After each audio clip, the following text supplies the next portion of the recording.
Monsieur, bonsoir, bienvenue. Nous sommes toujours à Yaoundé. Bienvenue sur le plateau Equinox ce soir. Attroupement, rébellion en groupe, hostilité contre la patrie, insurrection, trouble à l'ordre public, association de malfaiteurs, incitation à l'insurrection et complicité. Tels sont, madame, monsieur, les chefs d'accusation présentés à Maurice Kamto, président du mouvement pour la renaissance du Cameroun, hier à la police judiciaire. Iligué-Sono, c'est un quartier du premier arrondissement de Yaoundé, au terme d'une audition qui aura duré 3 heures. Ce sont les mêmes infractions qui sont reprochées aux autres personnes arrêtées dans le cadre de cette affaire. Toutefois, selon les avocats de Maurice Kamto, le président du MRC se désolidarise des mouvements qui ont donné lieu au saccage de nos représentations diplomatiques à Paris et à Berlin. A contrario, Maurice Kamto, d'après ses avocats, assume complètement les marches blanches de Yaoundé, Douala, Bafoussam et Mbouda. Maurice Kamto entendu, les 8 chefs d'accusation sont connus. Madame, monsieur, c'est le fait du jour.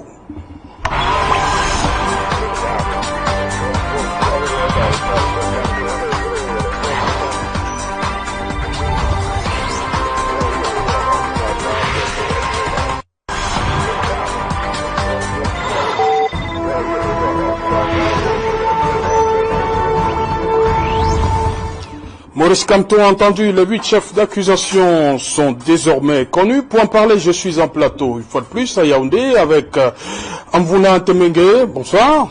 Bonsoir et merci de m'avoir invité à cette émission. Je salue vos téléspectatrices et vos téléspectateurs. Voilà, vous êtes du Rassemblement démocratique du peuple camerounais, c'est bien cela. Toujours. Voilà, bienvenue sur le plateau. Juste à côté de vous, Jean Patient, j'ai failli dire Jean-Pierre. Jean Patient, c'est là. Bonsoir. Bonsoir, parce que on souffre beaucoup. Jean-Pascal, Jean Parfait, mais c'est Jean Patient, ça là. Ravi d'être là. Ok, vous êtes le directeur de l'information d'une FM qui monte ici à Yaoundé. Royal FM. Royal FM qui est en passe de battre tous les charts possibles en matière d'information à Yaoundé. Et pourquoi pas au Cameroun? Parce que nous sommes également visibles sur Facebook, donc sur la toile. Au Cameroun? Même hors du Cameroun, on peut nous regarder en direct et vivre ce que nous appelons la radiovision. Parce qu'à Douala, il y a... Oui, il y a 93 FM, hein? Je suis d'accord, mais à Yaoundé, il y a 88.4, Royal FM. Ok, bienvenue sur le plateau. Juste à côté de vous, le docteur Sosten et Fouba, bonsoir. Bonsoir et bonsoir à tout le panel. Merci de m'avoir invité. Ok, vous êtes chargé de cours à l'université de Yaoundé 2, c'est bien cela? Oui, politologue. Oui, politologue. Voilà, comment savez-vous? Hier, Maurice Kamto, 3 heures, dans un jargon, on va dire qu'il a été cuisiné pendant 3 heures. Parce que 3 heures, c'est éprouvant. Et avec, à la manette, le directeur de la police judiciaire. Quel symbole? Qu'est-ce que ça représente?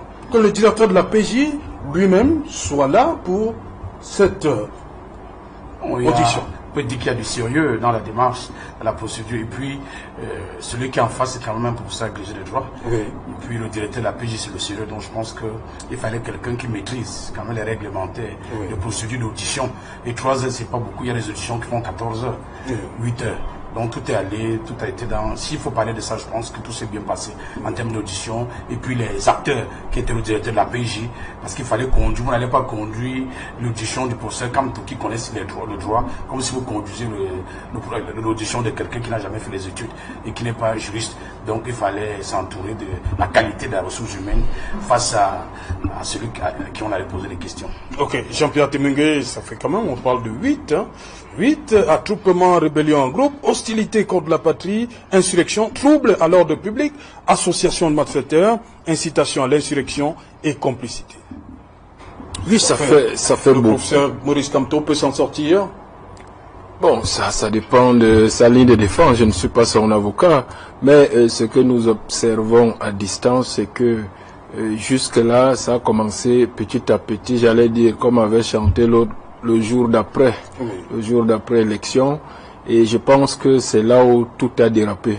Et à partir du moment où il s'est autoproclamé président élu sans aucun résultat. C'est la conséquence, là? Mais puisque le but, entre autres objectifs de la manifestation, on a vu des banderoles derrière lui lors de la marche. Parlant de hold-up électoral. Mais il y avait d'autres points. Pourquoi? Non. Pourquoi le RDPC, le pouvoir s'accroche sur ce premier point? Non, mais il y a la CAN, il a parlé de la CAN. Non, mais il a parlé des problèmes au nord-ouest et au sud-ouest. Non, mais c'est très important. Oui. Parce que ça piétine les droits fondamentaux des millions d'autres Camerounais. Oui. Moi, je suis électeur. Je suis citoyen avant d'être électeur. Donc, je sais que la majorité de mes compatriotes et moi-même avons élu objectivement un président de la République. C'est notre droit. C'est le droit d'autres Camerounais d'avoir tenté de choisir d'autres candidats. Mais il ne peut pas avoir deux présidents élus. Donc, il y a eu un président élu. Il a prêté serment. Et nous attendons de lui qu'il dirige l'État du Cameroun. Il n'y a pas deux présidents, deux chefs d'État pour un seul État. Et donc, à partir de là, il y avait un problème. Mettre à la poubelle le suffrage des millions de Camerounais pour se placer au-dessus d'eux. Parce que j'estime que la tentative d'insurrection veut dire que vous, les autres Camerounais, vous avez choisi Paul Biya, j'en ai rien à foutre, c'est moi le président, point.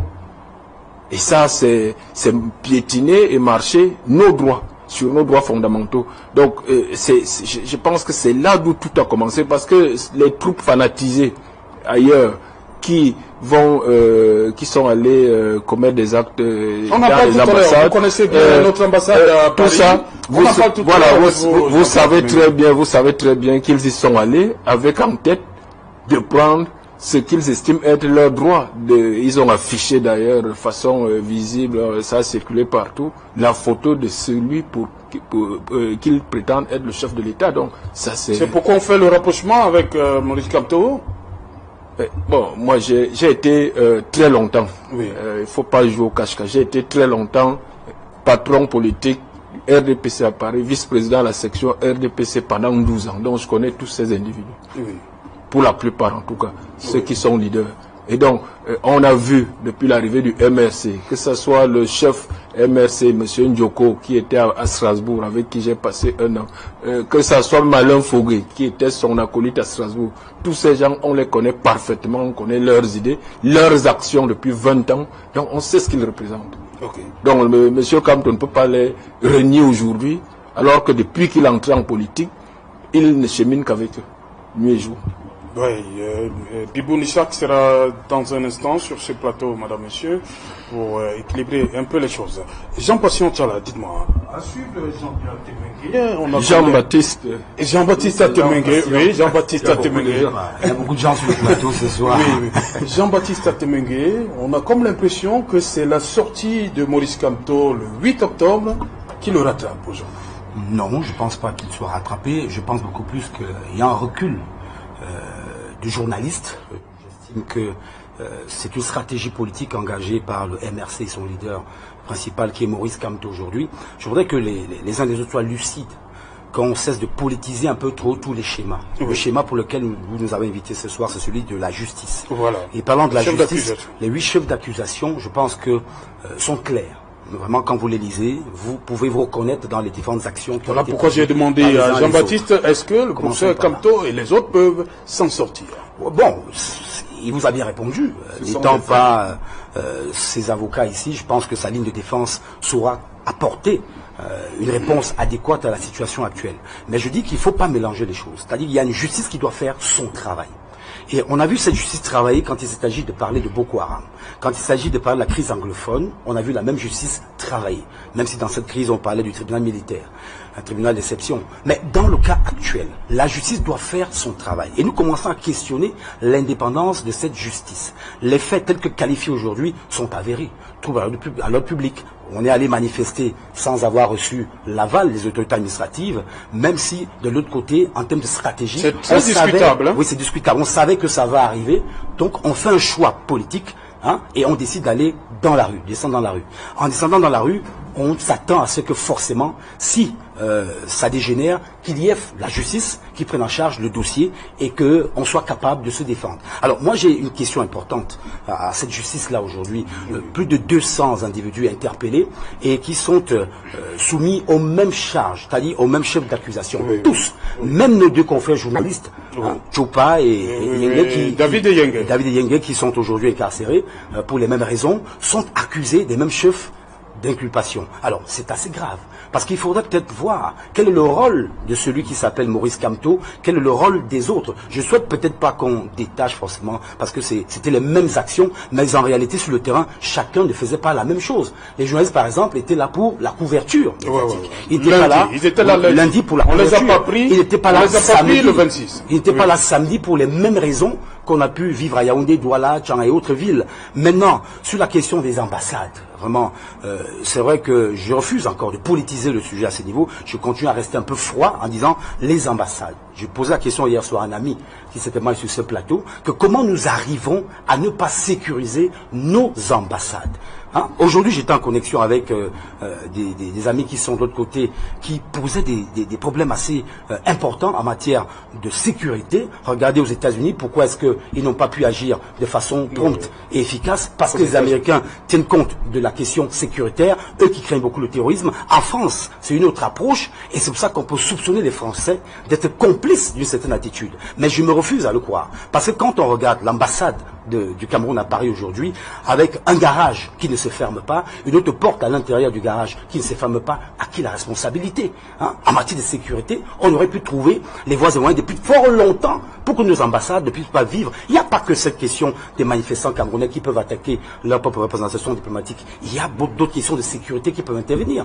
Pourquoi nous n'arrivons pas à sécuriser nous-mêmes, je parle là de l'État et du gouvernement actuel, à sécuriser les représentations diplomatiques? Hormis l'Europe, même en Afrique, c'est le même cas. Hein? Est-ce que le Cameroun aujourd'hui peut se targuer d'avoir des ambassades qui sont sécurisées, des ambassades aussi qui font un travail conséquent en matière diplomatique? Je doute fort. Il y a des gens qui ont déserté les ambassades. À Riyad, il y a une Camerounaise qui a déserté, qui est à Yaoundé aujourd'hui, hein, qui a fui son poste depuis longtemps, depuis 15 ans qu'elle est là-bas. Peut-être qu'elle en avait marre de rester longtemps dans cette ambassade-là, mais elle a décidé de partir.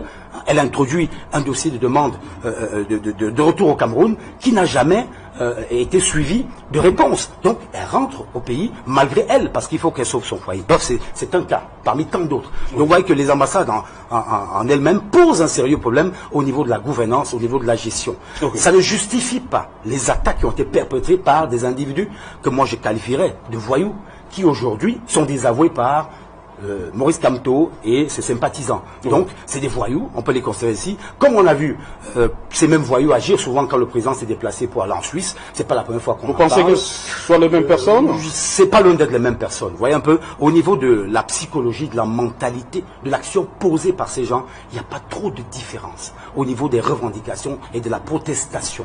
Hein? Maintenant, pourquoi ces gens sont autant frustrés? Pourquoi il y a autant de frustration à l'extérieur du pays? La question de la diaspora se pose depuis longtemps. Vous vous rappelez que ce gouvernement a organisé des forats pour essayer de ramener au calme, hein, et à la paisibilité la diaspora. Mais apparemment, ça ne réussit pas. C'est vrai qu'il y a plusieurs types de diaspora camerounaise. Hein, il y a ceux qu'on qualifie de sans-papiers, ceux qui ont acquis la nationalité, ceux qui sont là pour travailler, ceux qui entre guillemets, ont réussi, hein, ceux qui reviennent au pays ouvrir des brocantes. On peut les classifier ainsi. Mais au fond, il y a un malaise. Le même malaise que nous vivons peut-être au Cameroun, c'est-à-dire qu'en tant que citoyen lambda qui se plaint que le pouvoir d'achat soit faible, que la vie ne soit pas aussi rose, c'est presque le même malaise à l'extérieur du pays. On pourrait questionner pourquoi ils partent du pays, pourquoi ils s'en vont du Cameroun. Okay. Et ça peut les amener à participer à des événements très politisés auxquels ils peuvent prêter le flanc très facilement. Docteur Fouba, est-ce que vous comprenez, le professeur Maurice Kamto dit qu'il se désolidarise complètement de ce qui s'est passé. Il est responsable, il dit qu'il assume pour ce qui est des marches blanches au Cameroun, ce qui s'est passé au Cameroun et non ce qui s'est passé dans nos représentations diplomatiques. Non, je pense que excusez-moi, la rupture est impossible. D'abord, Jean Patient nous a dit qu'il ne veut pas parler de la politique. Pourtant, non, c'est pas ce que j'ai dit. Tous sont déroulés et est parti de la politique jusqu'à avoir la situation économique et sociale des Camerounais. Oui. Donc, je pense qu'on ne peut pas séparer la politique de ce qui se passe parce qu'il s'agit d'un résultat qu'on conteste. Et puis, lorsqu'il a reçu les votes de ces gens dans les urnes, dans différents pays, pourquoi il n'a pas refusé? Je pense que le lien est là, c'est-à-dire il y a un lien qui peut être indirect, parce qu'il peut y avoir un lien direct et indirect. Et puis quand vous prenez les symboles, prenez la photo du président élu et vous prenez la photo d'un autre candidat, vous affichez, mettez-vous à la place de celui qui est là. Donc on ne peut pas, la justice va faire des interprétations Parce que ceux qui ont fait le droit pénal savent qu'il y a trois formes d'interprétation. Il y a le principe de l'égalité des peines et délits, et puis le procès comme tout sait de quoi il est question. Donc je pense qu'on va réunir les infractions, on va définir selon le principe en droit pénal la meilleure peine. Ce que je voulais dire ici, c'est que il faut pas jouer, il faut pas chercher à juger le régime à partir des actes posés. Parce que il y a les infractions ont été commises. Et en droit pénal camerounais, l'intention vaut la faute. Le fait que vous ayez l'intention de... Donc je pense que tous ces gens savaient déjà à quoi ils s'exposaient. On a l'impression qu'il fallait peut-être en arriver là et attendre, je veux le dire, attendre peut-être que si on nous arrête, peut-être qu'il y aura des soulèvements de masse. Parce qu'on peut tester, c'est un test de popularité. Et si, après l'arrestation, les gens devaient se soulever au Cameroun, à partir de la loi du nombre, telle que cette loi avait définie par Monseigneur Dormont, qu'à partir du nombre, on peut se soulever. Je pense que cette théorie n'a pas donné les résultats attendus. Donc, s'il y avait eu soulèvement, peut-être qu'aujourd'hui, le gouvernement devait avoir une autre attitude. Deuxième analyse, il ne faut pas tribaliser le débat. C'est pas parce que moi, le professeur Kamto était mon doyen, quand j'étais à Soie, j'ai fait mon master, mon diplôme d'études avec le professeur Kamto, il était là, c'est parce qu'il a été ministre. Il a bien travaillé à l'université, il travaillait bien. Donc, il ne faut pas tribaliser le débat. Lorsqu'un professeur de droit, c'est rare de voir un professeur agrégé de droit aller en prison. C'est le professeur agrégé d'économie, parce que le professeur de droit sait. Il connaît ce qu'on appelle la loi. La loi a un caractère impersonnel. Elle est ergonomique, elle s'applique à tout le monde. Donc il connaît le droit positif. Donc si l'homme s'engage à aller en route après une manifestation qui est interdite, même si, parce que en droit, c'est la règle d'obéissance à la loi prescrite la liberté, comme disait quelqu'un Rousseau. Donc même si les lois sont mauvaises, comme disait Caliclès dans le Gorgias, les lois démocratiques pour le régime démocratique, les lois monarchiques pour le... Même si les lois sont mauvaises, il faut d'abord les respecter. Donc il y a un problème de non-respect de la loi. C'est déjà là tout le problème. Et en plus, c'est l'homme qui est le professeur Moré Kamto, c'est un professeur agrégé, c'est un éducateur qui a socialisé, qui a formé. C'est un modèle pour la jeunesse camerounaise. Donc le contexte de celui qui a formé, de l'idole des jeunes intellectuels qu'il a formé, des avocats, des magistrats. Est-ce que l'idole, aujourd'hui, l'icône, va faire des casses en route? Donc, ça ne colle pas à son image. Il a fait des casses? Il y a les militants, il assume la responsabilité des casses. Ça dit moins au Cameroun. Non, il dit qu'il assume ce qui s'est passé au Cameroun. Oui, est-ce qu'au Cameroun, il y a eu des casses? On ne peut pas dire qu'il y a eu les casses, il y a eu quand même quelques mouvements. Non, est-ce qu'il y a eu des casses? Je ne peux pas dire qu'il y a eu les casses parce que je n'ai pas vu les casses. Voilà. Il y a eu les mouvements, l'eau et Maurice Kamto dit qu'il assume tout ce qui s'est passé au Cameroun. Je voudrais dire que quand on colle donc à l'homme, qui est un modèle, qui doit former la jeunesse, est-ce que c'est donc, sans le condamner, est-ce que c'est l'image d'un professeur agrégé de droit qui enseigne, qui forme, qui est un avocat international? Est-ce que c'est l'image de cet homme qui, entre guillemets, valide les mouvements, et sachant que le contexte ne s'y prête pas, parce que le Cameroun en guerre, on est dans 2 fronts, 3 fronts, et qu'aujourd'hui, économiquement, on est épuisé. S'il y a risque de glissement, ça risque de dégénérer. Et je pense que cette attitude est suicidaire. Même si vous avez raison, ne serait-ce que pour la paix, les enfants qui vont grandir, la paix des Cameroun, je pense que moi, je ne partage pas cette vision, et je ne partage pas, même si je salue le professeur Kamto, qui est un grand enseignant, mais je ne partage pas cette façon de faire. Cette revendication est intempestive parce que on a vu les râles Odinga partout, il y a des opposants qui revendiquent partout, mais le fait d'être vraiment des revendications excessives, qui risquent d'aller vers le radicalisme, ça risque d'être, il faut être tolérant en politique, je pense. C'est-à-dire, pour prendre l'apaisement, la tolérance, et puis en politique, il n'y a pas de vertu. Peut-être la vertu, c'est dans la Bible, chez Dieu. Si vous voulez la vertu, peut-être aller à l'église, encore il faut s'interroger. En politique, c'est une question de rapport de force en tant que politologue, ce qu'on nous dit. Et il y a la raison d'État, comme disait Machiavel. Donc, en politique, l'État est un monstre froid, comme disait Ned. Donc, l'État va agir en fonction de ses intérêts. L'État ne va jamais te dérouler, en tout cas, ceux qui sont au pouvoir, le tapis rouge que vient prendre le pouvoir. C'est pas possible. Donc, je pense qu'il faut tenir compte de tous ces facteurs et pouvoir analyser. Jean-Baptiste Atemengue, ce qui revient, on a suivi un des membre du conseil des avocats de Maurice Kamto, à savoir Maître Sim, il pense qu'il y a eu violation du principe des 3 compétences. Des infractions ont été, entre guillemets, commises à Bafoussam, Bouddha et tout ça. Ils ne comprennent pas pourquoi on les amène tous à Yaoundé. Il y a ce problème-là. Parce que quand on parle de coaction, ça veut dire que ces gens ont fait cela en interaction avec M. Kamto et l'équipe dirigeante du MRC. Et j'ai même vu des vidéos de ceux qui agissaient à Paris dans un bus où le leader transmettait le message de soutien et le salut du professeur Kamto qu'il l'avait au téléphone. Et ensuite, il faut pas jouer au cache-cache comme j'ai dit tout à l'heure. Tous ces gens qui étaient à Paris et à Berlin sont des militants répertoriés, ils ont des cartes d'adhésion au MRC.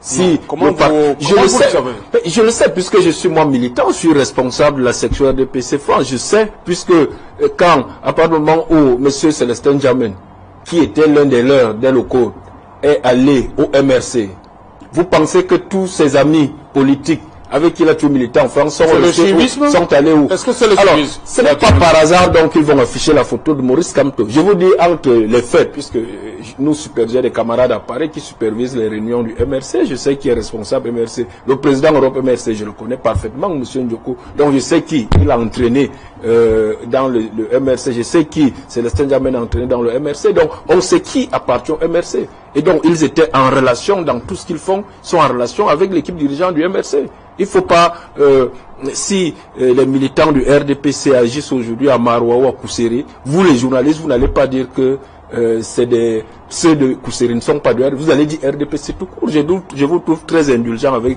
le MRC. Et pourquoi? Parce que peut-être il est en position de faiblesse politiquement, mais quand on est faible politiquement, on représente 13%, on a un député, on respecte la loi autant que celui qui est fort. C'est la moindre des choses. Imaginez-vous un seul instant.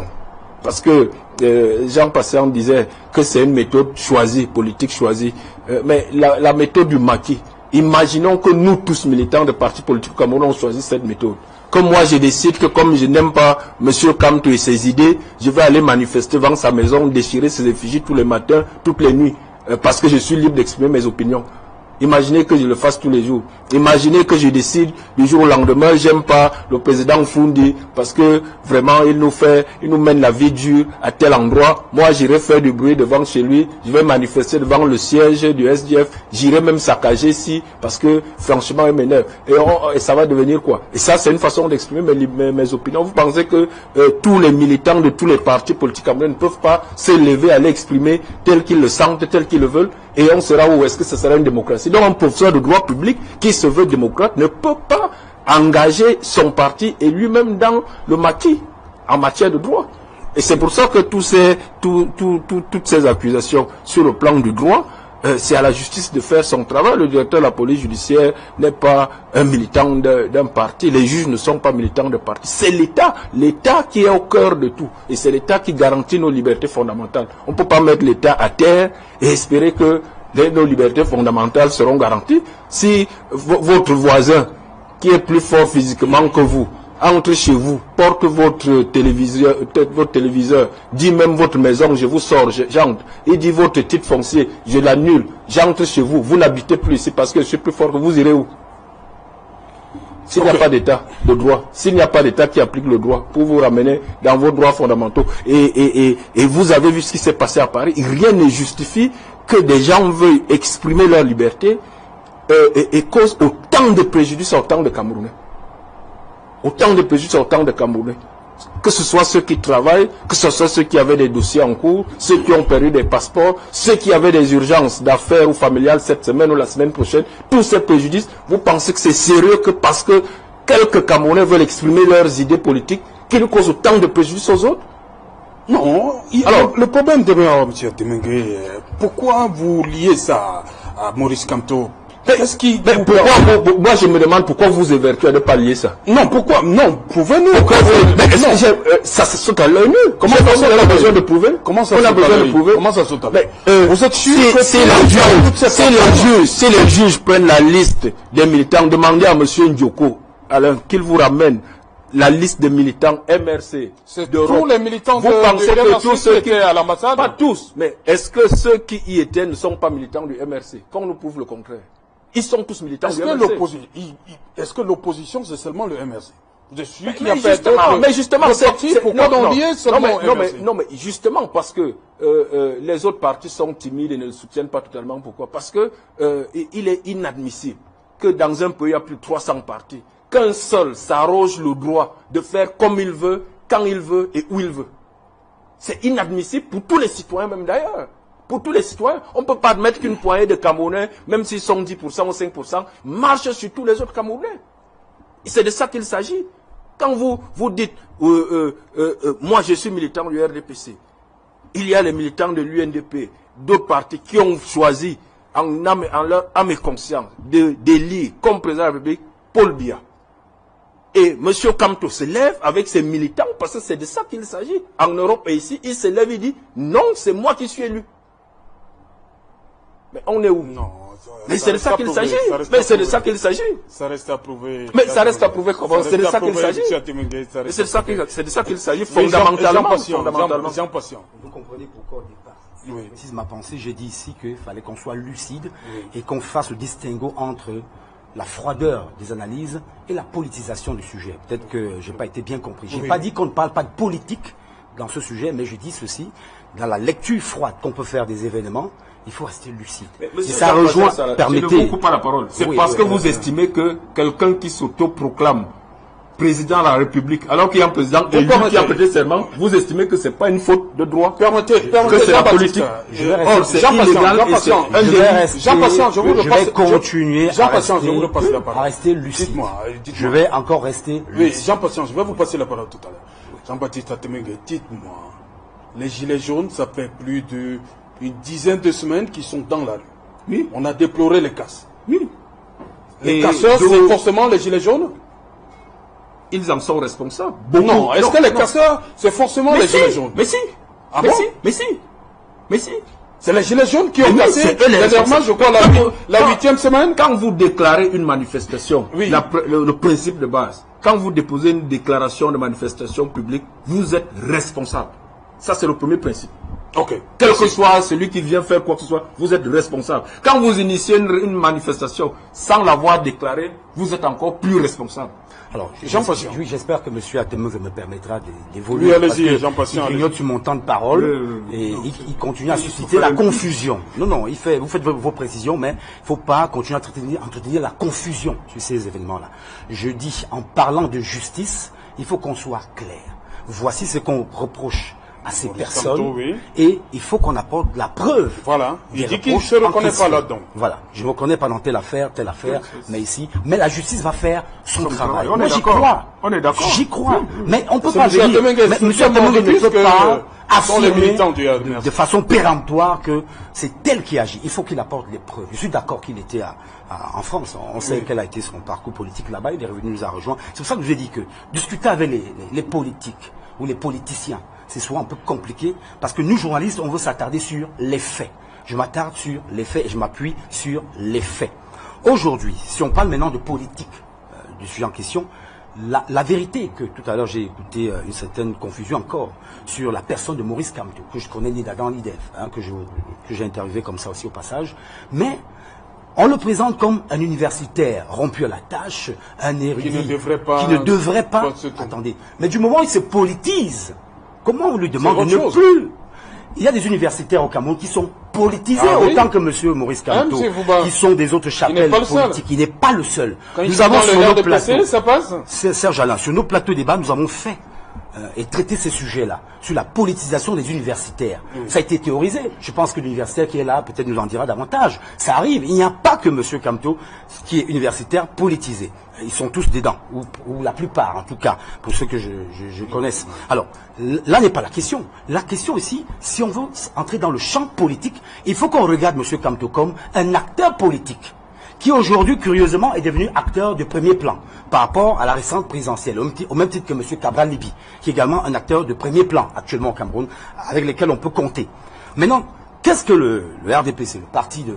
Atemengue, apporte comme réponse politique à la situation? C'est une chose. Qu'est-ce que les institutions de l'État apportent comme réponse structurelle en matière de gestion de la crise actuelle? C'est également autre chose. C'est-à-dire que la justice va faire quoi? Est-ce qu'elle sera indépendante? Est-ce qu'elle va être partiale ou impartiale? Est-ce que les juges qui vont faire l'interprétation dont parlait l'universitaire ne vont pas tenir compte de certaines choses qui n'ont rien à voir avec les faits commis ou pas sur le terrain? Voilà, je pense que c'est là où ça devrait se jouer aujourd'hui. Maintenant, en termes de rapport de force, de géopolitique locale au Cameroun, évidemment qu'aujourd'hui on peut se poser plein de questions. Pourquoi M. Kamto et ses amis ne choisissent que d'agir à Douala, Yaoundé et dans la zone de l'Ouest? Pourquoi ils n'agissent pas à Maroua, Garoua et à Ngaoundéré? Pourquoi ils n'étaient pas à l'Est? Ça, c'est des questions qu'on se pose. Et vous connaissez un peu le schéma politique ou alors le paysage politique camerounais. Pourquoi cette partie de la nation n'est pas interpellée par les marches blanches? Posez-vous des questions. Moi, je n'ai pas de réponse, mais je m'interroge en tant que journaliste. Pourquoi? J'irai peut-être vers mon ami Bibounissa lui poser la question et il nous apportera une réponse. Mais en réalité, il ne faut pas qu'il y ait une certaine sorte de peur politique de certains acteurs qui se disent, mais si cette stratégie aboutit à ce qu'on voit aujourd'hui, à remonter peut-être la cote de popularité de ce groupuscule-là, ou bien de ce groupe-là, ou alors de ce parti politique-là, ou de celui qui dirige ce parti politique-là, pourquoi on en arrive là? Pourquoi on en arrive là? Posez-vous les questions. Comme on l'a vu et vécu pendant les années de Brest en 90, aujourd'hui, on revit la même situation, mais sous un faciès un peu différent en matière d'actionnariat du mécanisme de fonctionnement de l'activité du MRC. C'est bien différent. C'est bien différent. Mais M. Kamto veut se positionner comme le leader invétéré de l'opposition aujourd'hui, ce qui peut être gagnant plus tard.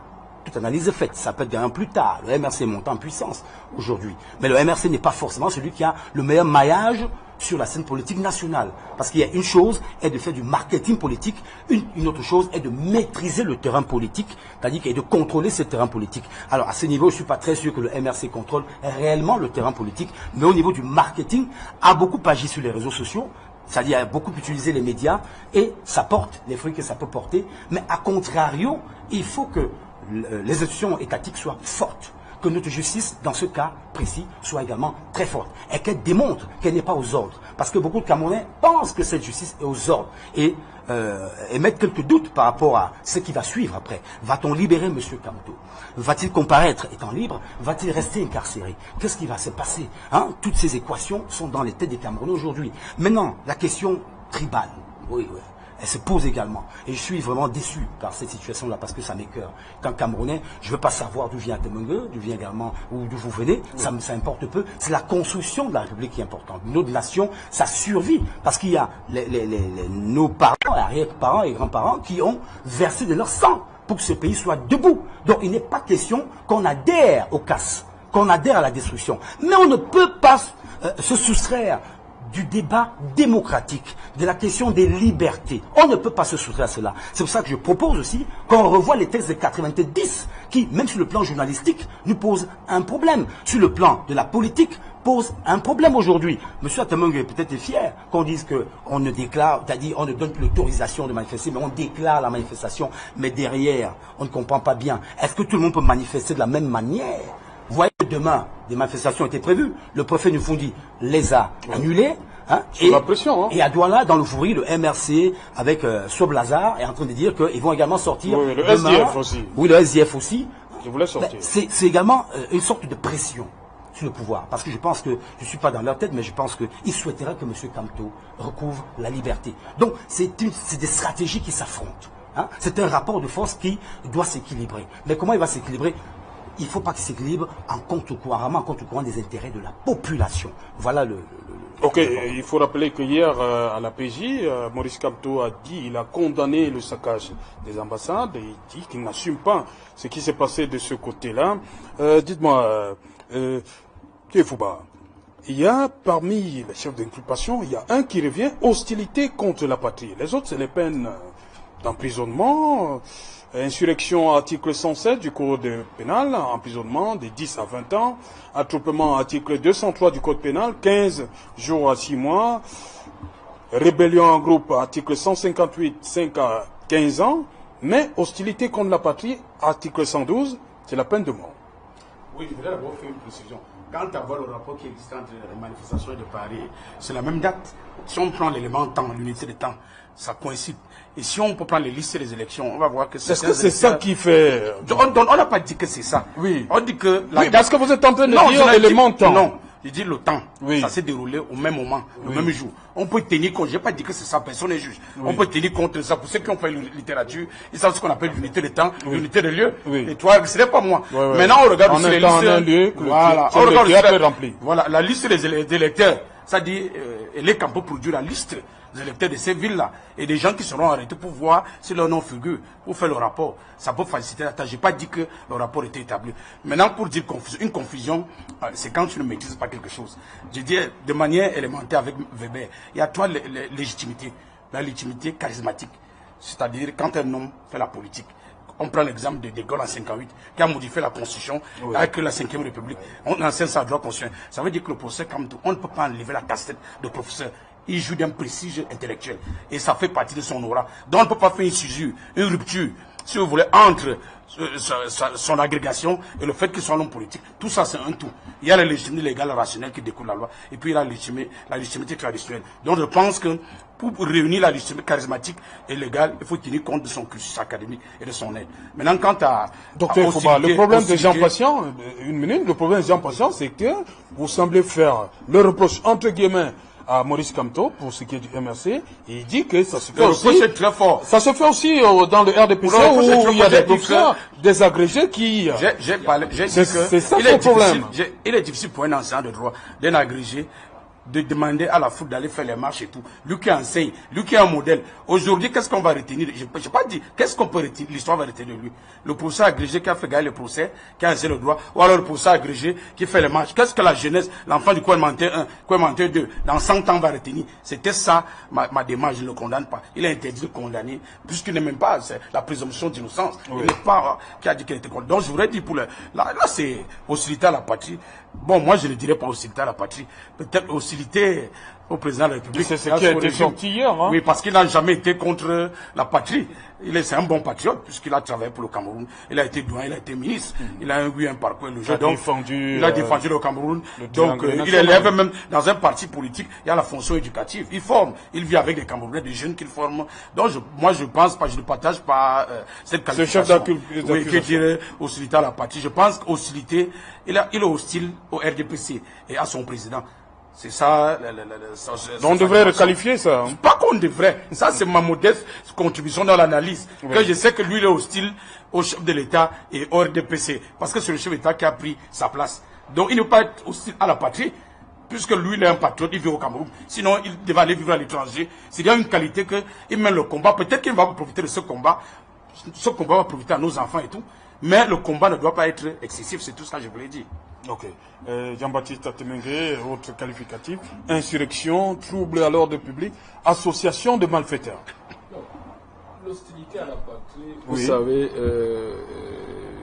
c'est peut-être, pour nous c'est subjectif, nous qui ne sommes pas des juristes purs et durs. Oui. Mais l'impression que le Camerounais lambda, il ne faut pas voir que celui qui est sympathisant du MRC ou de l'opposition, le Camerounais XY, il y a un certain nombre d'agissements. Quand il les observe, il pense d'abord au Cameroun, pas au RDPC, pas au président Paul Biya. Il y a des actes. Quand vous allez, une ambassade du Cameroun ne s'appelle pas une ambassade du RDPC ni une ambassade de Paul Biya. Donc, ces actes-là, ce sont vraiment des actes d'hostilité à la patrie. Quelle image d'une telle sauvagerie en plein Paris, en plein Berlin, des Camerounais pour des questions électorales, alors même que les Camerounais eux-mêmes ici savent pour qui ils ont voté. Et si ce n'est pas, et c'est totalement gratuit, donc qu'on fasse la une des radios, des journaux à Paris, ambassade saccagée, comme si nous étions, évidemment c'est le préjugé des Blancs, nous sommes immatures pour la démocratie. Et qui est à l'origine de ces faits? Et donc vous allez qualifier ça de quoi? Et on parlait du sentiment tribal. On parlait du sentiment. Le rapprochement. Non, le rapprochement. Mais le rapprochement, c'est les discours et les actes que les gens. Vous voulez appeler quel rapprochement? Il y a des faits, vous êtes là en train de philosopher, de faire les trucs. Non. Un jour, ce Cameroun sera en pleine guerre civile et sera en plein feu. Il y a la présomption. Il y a la présomption, non, monsieur Atemengue. Il n'y a pas de présomption quand il y a des faits aussi graves. Est-ce que les faits, c'est une forme de présomption? Est-ce que les ambassades n'ont pas été saccagées? C'est présumé saccager l'ambassade de Paris? Non, ce n'est pas le problème, c'est le rapprochement qu'on fait avec Maurice Kamto. Tout ça, c'est des présomptions. Pour vous, c'est des présomptions. Vous faites un rapprochement, alors, vous pensez... Prenons un autre exemple. Prenons un exemple. Sortons de là. Je veux dire, nous sommes ici au Cameroun. Il y a eu élection. Je reviens dessus.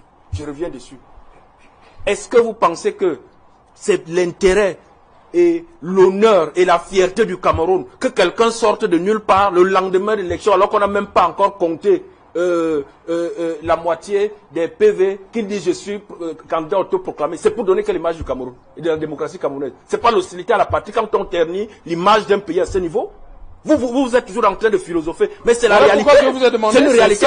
Beaucoup de Camerounais ont eu honte d'être Camerounais. Et les gens se sont moqués de nous. Mais que votre démocratie au Cameroun, là, mais finalement, il s'agit de quoi? Et si ce n'est pas ternir l'image du Cameroun, c'est quoi? Et le tribalisme, ça a commencé avec les problèmes au nord-ouest, sud-ouest. Les positions des uns et des autres. On a dit et redit ici qu'il faut faire très très attention. Très très attention. Nous sommes un jeune État très fragile. Nous avons adopté le modèle de l'intégration nationale, où chaque Camerounais doit se sentir partout chez lui où il est. Il doit pouvoir travailler, œuvrer pour le Cameroun partout. Et c'est le travail que le président Paul Biya fait depuis, après les pères fondateurs. Au RDPC, c'est notre culture. Notre culture. Je sors d'une réunion du comité central. Là. Il n'y a pas de nordistes ici. Nous, c'est même interdit de prononcer parfois en public chez nous un mot de tribu.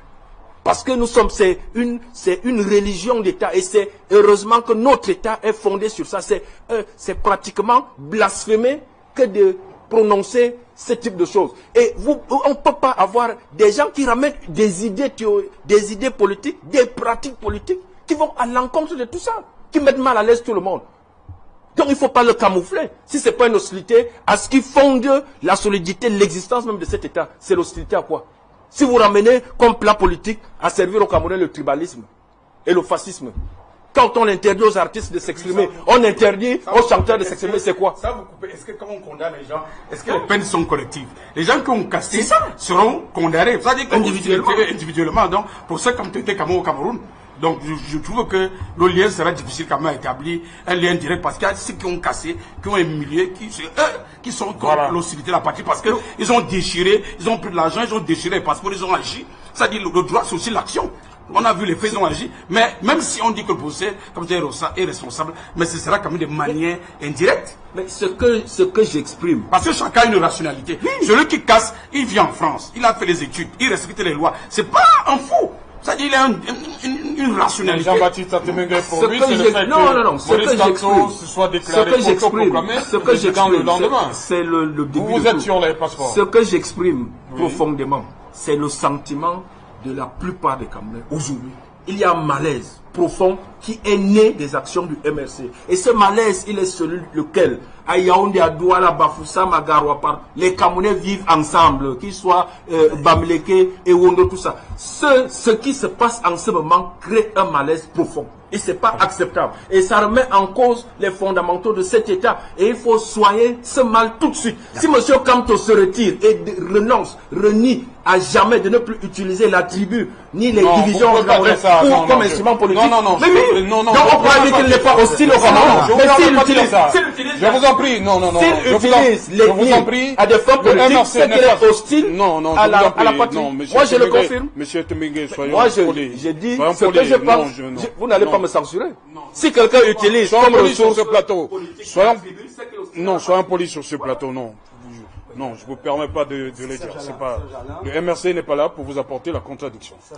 Je ne suis pas là quand il manifeste, j'exprime aussi. Je voudrais dire à M. Atemengue qu'il faut recentrer le débat, qu'il ne faut pas s'emporter. Quand il s'emporte, finalement, on ne comprend pas ce qu'il veut dire. Il faut qu'il soit calme et lucide au regard de la situation. Je vais insister avec le thème lucide durant toute ma prestation ici ce soir. Restons lucides. Vous ne pouvez pas dire que ce que vous êtes en train de relater, c'est la position des Camerounais. C'est le malaise que les Camerounais... Non, attention. Laissez-moi continuer. Permettez, je ne vous ai pas interrompu tout à l'heure. Permettez. Alors, vous ne pouvez pas non plus dire que c'est pas un malaise. Laissez-moi continuer. De quel droit les Camerounais... Mais c'est vous qui dites que c'est un malaise. Je vous dis, vous ne pouvez pas le dire. Vous ne pouvez pas le dire. Mais laissez-moi parler. Et je dirais, je dis ceci. Les Camerounais ont également, j'ai évoqué le pouvoir d'achat tout à l'heure. La responsabilité de la situation économique de ce pays. Ce n'est pas ces marches blanches qui sont à l'origine. Je pense pas.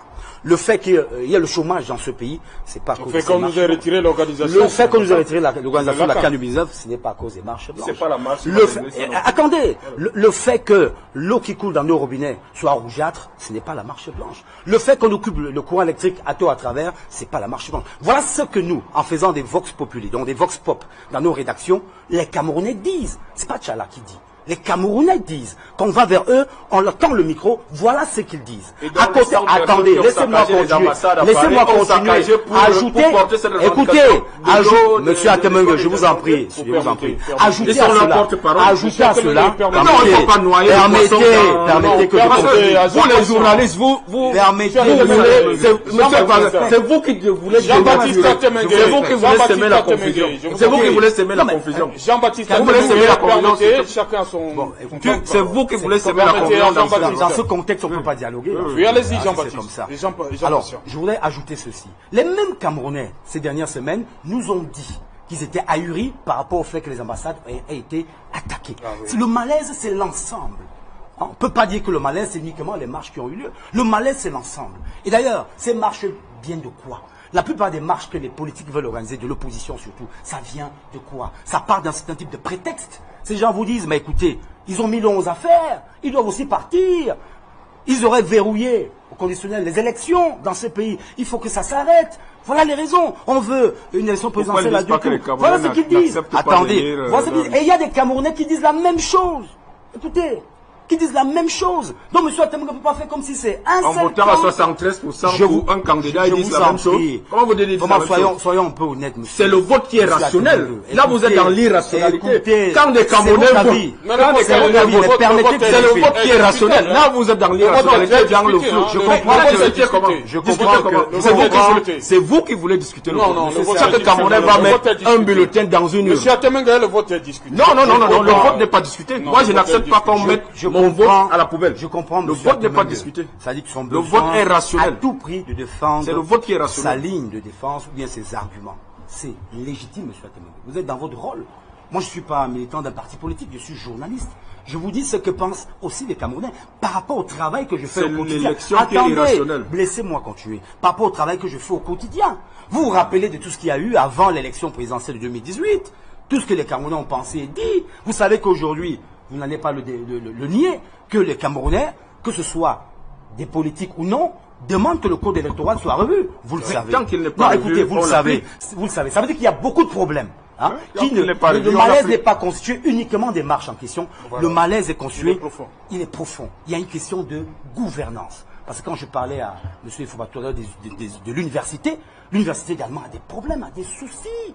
Il faut le reconnaître. Les Camerounais ont un problème économique important. Hein? Et c'est cette frustration. Tout le monde le sait. Écoutez, même voilà, les militants du RDPC aussi, subissent les mêmes problèmes. Aussi. Et c'est ça qui remonte moi, je suis en surface. C'est ça qui remonte en surface. Donc, pour revenir donc à la question qui nous est posée ce soir, effectivement, je vous parlais du rapport de force. Oui, il faudra faire avec. Monsieur Atemengue devra faire avec le nouveau rapport de force. La nouvelle configuration, il faudra faire avec. Dans la légalité. Dans la légalité, voilà. Je suis d'accord. Oui, dans la légalité. Et même les autres savent que si on fait le rapport, nous tous on sort de la légalité. Vous me prêtez tellement les mots que vous m'empêchez d'avancer, monsieur Atemengue. Mais qu'est-ce qui vous arrive? Non, je complète votre... Non, calmez-vous. Ne complétez pas mes propos. Ce sont mes propos. Ce ne sont pas les vôtres. Je n'ai pas complété les vôtres. Laissez-moi parler. Donc, dans la légalité, il faudrait que le pays avance. Que tous les acteurs comprennent qu'il n'est pas question de mettre en vrille ce pays. Je le répète. Et je pense que M. Kamto et les autres l'acceptent aussi. Parce que je ne pense pas que quelqu'un veuille diriger le pays, un pays qui a fait à ça. Il ne veut pas être chef de l'État pour diriger des Camerounais qui n'existent pas. Je ne pense pas que c'est ce que M. Kamto souhaite. J'imagine en réalité. Je ne pense pas. Parce que si vous voulez le fauteuil de président de la République, ce n'est pas pour diriger le désert. C'est pour diriger bel et bien des ressources humaines, des hommes et des femmes et des enfants et des jeunes qui sont là hein, et qui demandent à vivre dans la paix et dans la prospérité. Hein. Mais c'est la manière peut-être aujourd'hui qui fait problème. Et ce qui vient plomber l'action menée le 26 janvier dernier, je suis d'accord avec M. Ifouba, c'est curieusement cette date, le 26 janvier. Pourquoi de façon curieuse, le même jour, de façon simultanée, synchronisée, on a des actions au Cameroun et hors du Cameroun? C'est là où je pourrais peut-être aider M. Atemengue à plus pencher sa réflexion. Il a certainement des faits Il peut nous prouver, parce qu'il était à Paris, moi je n'y étais pas, il a côtoyé certainement ces gens, il peut vous prouver que ce sont des militants du MRC, il a vu leur carte du MRC, moi je n'ai pas vu, je ne sais pas. Mais en analyse froide faite, il n'est pas normal que nos ambassades soient attaquées, même si elles sont insécurisées. J'ai dénoncé la gestion de ces ambassades-là, mais ce n'est pas pour cette raison qu'on va les attaquer. Mais lisons encore plus loin, plus en profondeur. Le malaise est plus important que ce qu'évoque M. Atemengue. Ça dit qu'il y a des gens qui sont prêts à en découdre définitivement. Et ça, il faut arrêter ça.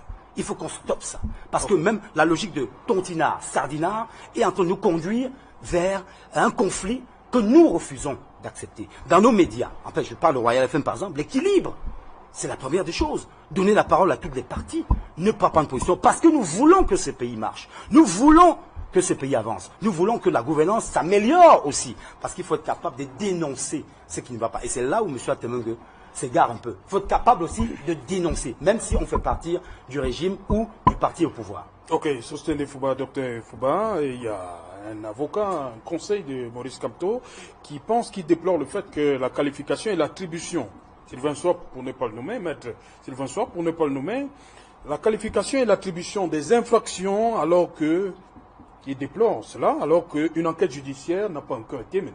Alors, il faut dire que c'est une première enquête. Ces faits seront requalifiés par les juges qui maîtrisent la loi.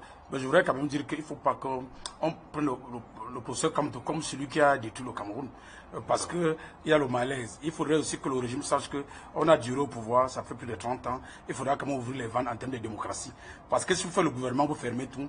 Vous occupez les postes depuis 35 ans, 30 ans. Les zones n'en ont rien. Au moins, la compensation, c'est de laisser les gens s'exprimer dans les médias et aller dans la rue.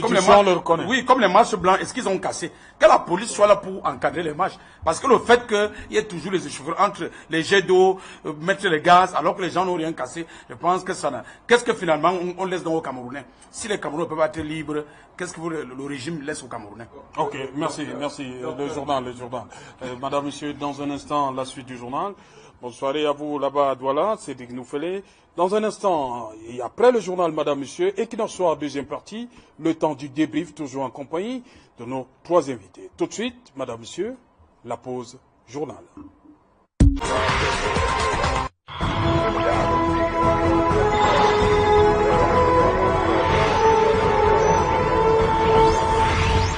Bon retour sur le plateau Equinox Soir Yaoundé, c'est Equinox Soir, deuxième partie, le temps du débrief, toujours en compagnie de nos invités, merci à vous, là-bas, voilà, Cédric Noufélé, toujours en compagnie de Jean-Baptiste Atemengue, Jean-Patient Tiala, et nous a rejoint sur ce plateau Olivier Bibou Nissak. Bienvenue, Olivier. Merci, c'est Jean. Voilà, vous êtes le porte-parole de Maurice Kamto. Oui, en effet. Est-ce que vous l'avez vu depuis lundi? Depuis les événements de lundi, est-ce que vous avez rencontré Maurice Kamto? Alors, les seuls qui ont eu le privilège de pouvoir rencontrer le président élu Maurice Kamto sont ses avocats. Et ça, c'est depuis hier, uniquement. Où ça? Au GSO. Il faut noter que le GSO... Groupement spécial d'opération. Voilà, n'est pas une unité habilitée au plan légal à abriter des gardés à vue. Il faut aussi dire que... le président élu, avant d'avoir pu rencontrer ses avocats, avait pu quand même aussi la veille sur l'activisme vraiment très, on va dire, qui a félicité des avocats, il avait quand même pu être alimenté. Figurez-vous que c'est hier qu'il a aussi pris son premier bain, depuis qu'on a procédé à son arrestation. Pourquoi on en a péché ou bien c'était... Lui, il ne voulait pas. C'était quoi le problème? Croyez-moi, le désir de prendre un bain, il a exprimé dès son arrivée à Yaoundé. C'est un besoin naturel, à la limite. Tout comme je peux vous dire aussi que les conditions de sa détention sont d'une étrange et curieuse, je dirais, cruauté. Vous savez, quand vous êtes dans des conditions comme celle-là, et que même pour procéder à on va dire des urgences naturelles de l'ordre du fonctionnement corporel, on vous menotte et on vous maintient menotté pour que vous fassiez ces urgences-là. C'est assez curieux quand même. Si vous avez des personnes qui, se sentant indisposées, voudraient se mettre à leur aise, et on leur dit, faites-le comme vous voulez, en gardant vos menottes, vous vous demandez pourquoi tant de cruauté. Si vous avez... Toutes ces choses sont arrivées et arrivent au président élu Maurice Kamto. Donc, c'est quelqu'un qui, malgré tout, lorsque ses avocats se sont entretenus avec lui, ils me l'ont dit, il a le moral, et c'est incroyable de voir à quel point sa vitalité n'est pas entamée. C'est ce que je peux dire d'emblée. Ok, Jean-Baptiste Atimeng, oui. Si vous permettez aussi. Oui, allez-y, Olivier. Il faut dire que le professeur Maurice Kamto a initié aujourd'hui une grève de la faim, dit-il, parce qu'il faut faciliter, et ça le plus rapidement possible, la libération des personnes qui ont été arrêtées avec lui. Car ces personnes n'ont rien à faire en prison. S'il y a quelqu'un qui devrait y être, c'est lui. Puisque c'est politiquement motivé, eh bien, il assume, mais qu'on libère les autres personnes.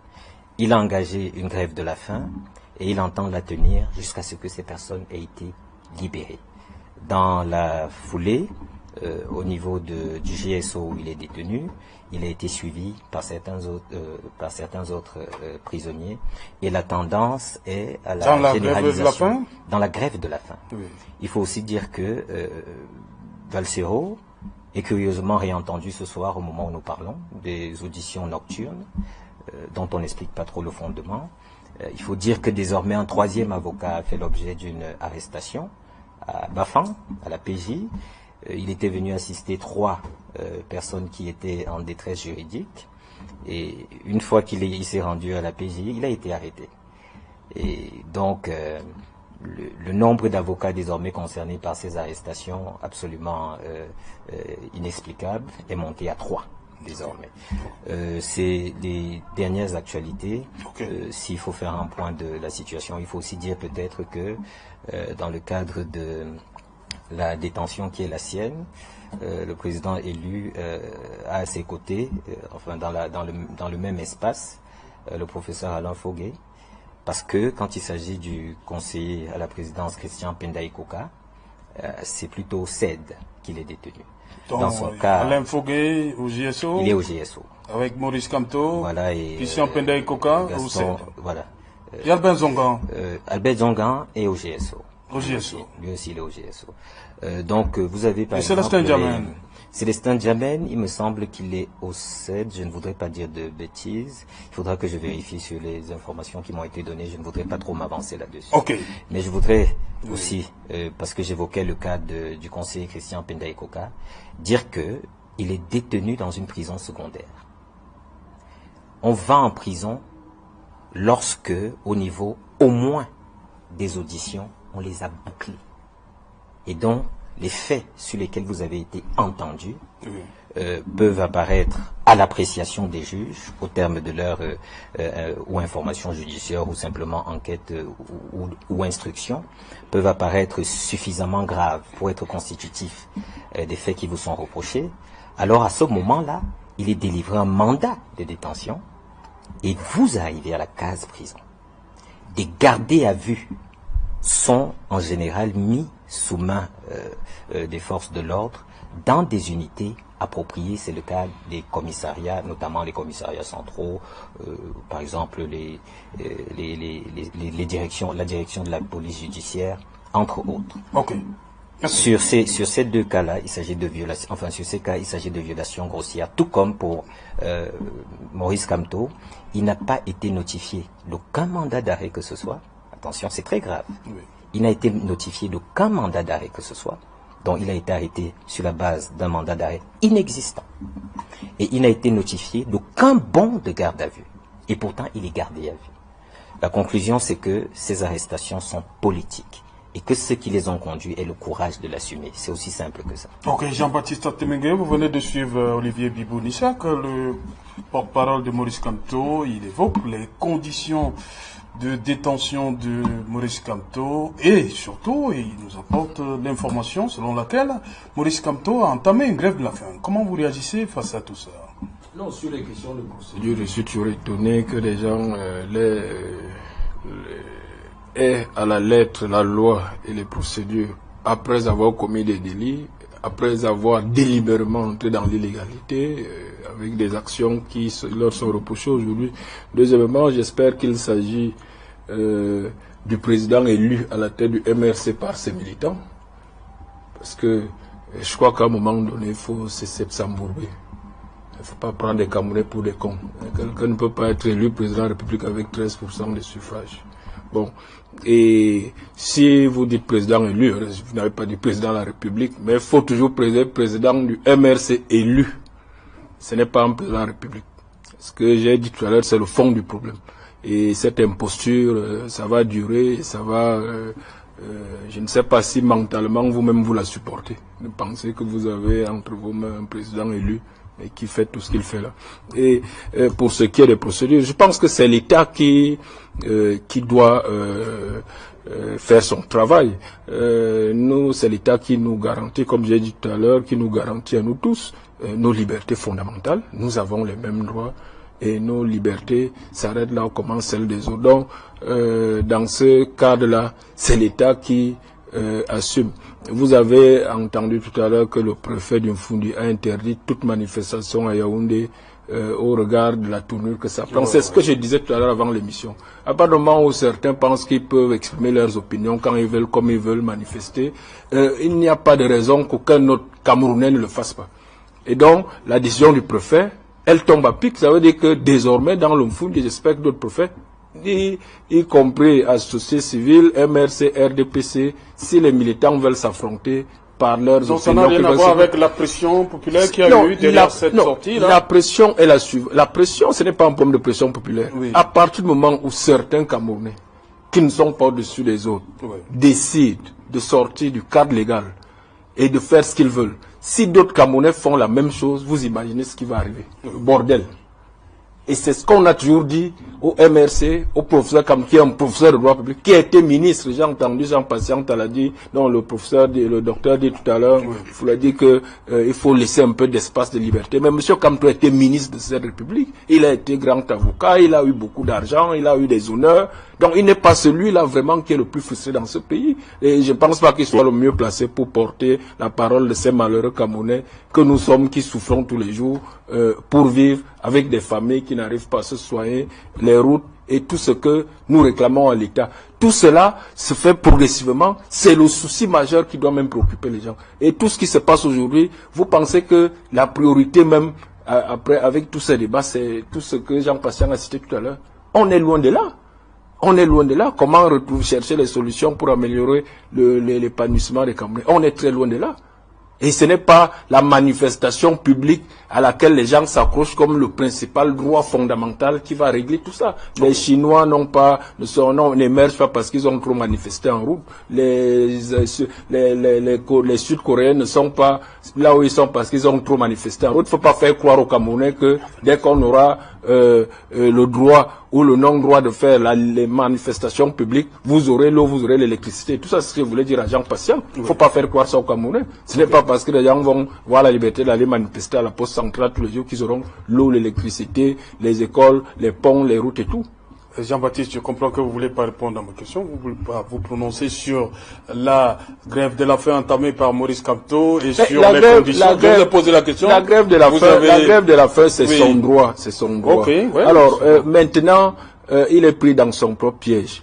Parce que les autorités qui l'ont interpellé, qui l'entendent aujourd'hui, le font sur la base d'un certain nombre d'actes illégaux qu'il a commis, que nous avons tous observés, et délibérément en connaissance de cause. Donc c'est un défi lancé aux autorités de l'État. Oublions le RDPC. Mais je veux dire, l'État n'est pas partisan. Si les militants du RDPC, demain, comme le préfet interdit la manifestation d'une association, s'ils disent, comme le préfet interdit, nous demain nous irons quand même manifester devant le truc, ils rentrent dans l'illégalité.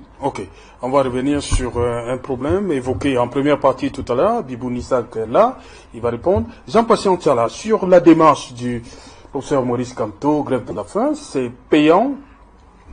J'en sais rien. Je peux pas... C'est une façon de mettre la pression sur l'autorité? J'en sais rien également. Comment ça? Écoutez, ce que je sais et que j'ai entendu de la bouche de Bibou Nissak tout à l'heure, c'est que le professeur Maurice Kamto demande que les autres qui sont incarcérés avec lui soient remis en liberté. C'est là où ça m'intéresse. Et ça m'intéresse pourquoi? Parce qu'il y a 2 confrères journalistes dans votre journal. On en a parlé, j'en ai parlé. David Yenger. Voilà, et Théodore, David et Théodore. Quotidien le jour. Oui, et dans ma posture de secrétaire général de la section centre du SNJC, je réitère ce qui a été dit par le secrétaire général du Bureau national. Nous demandons la libération de ces 2 confrères qui étaient dans l'exercice de leur profession. Le reste, on pourra analyser comme on veut, mais en fait, ce sont des journalistes. Il faut qu'ils recouvrent leur liberté. C'est important parce qu'on ne va pas mélanger les patates et le manioc et tout dans la même assiette aujourd'hui. Il faut à tout prix que on requalifie les faits. Ça va se faire, comme disait le docteur Fouba tout à l'heure.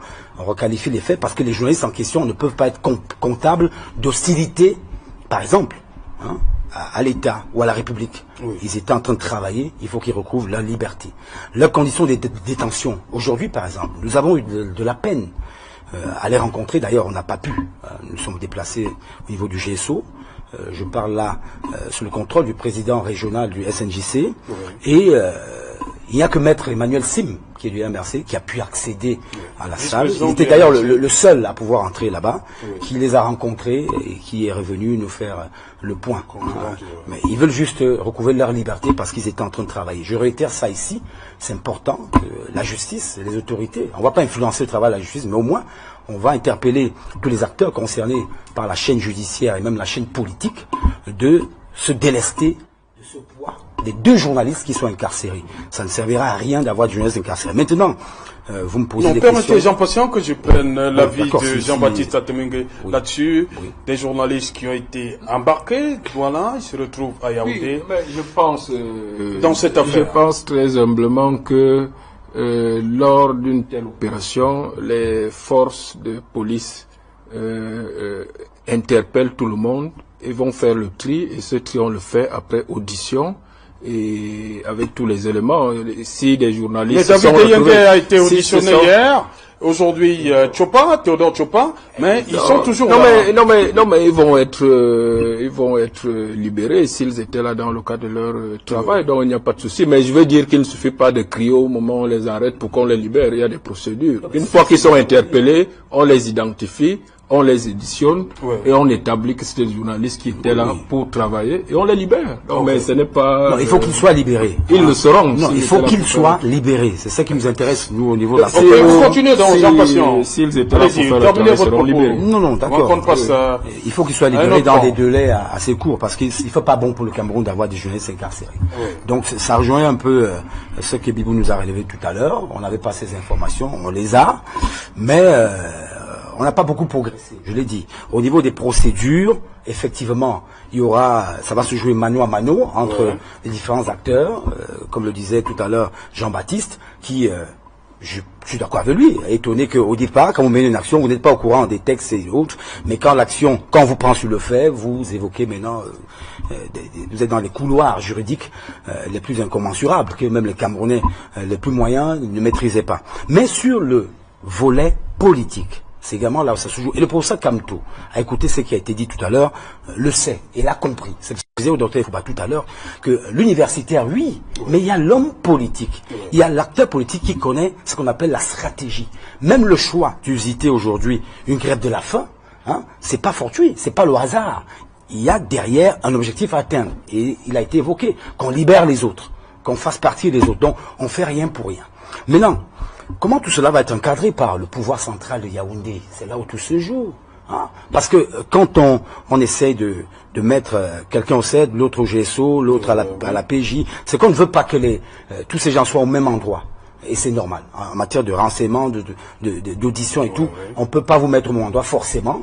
D'ailleurs, on ne peut pas vous auditionner au même moment, parce qu'il faut que les informations qui découlent de là puissent être utiles.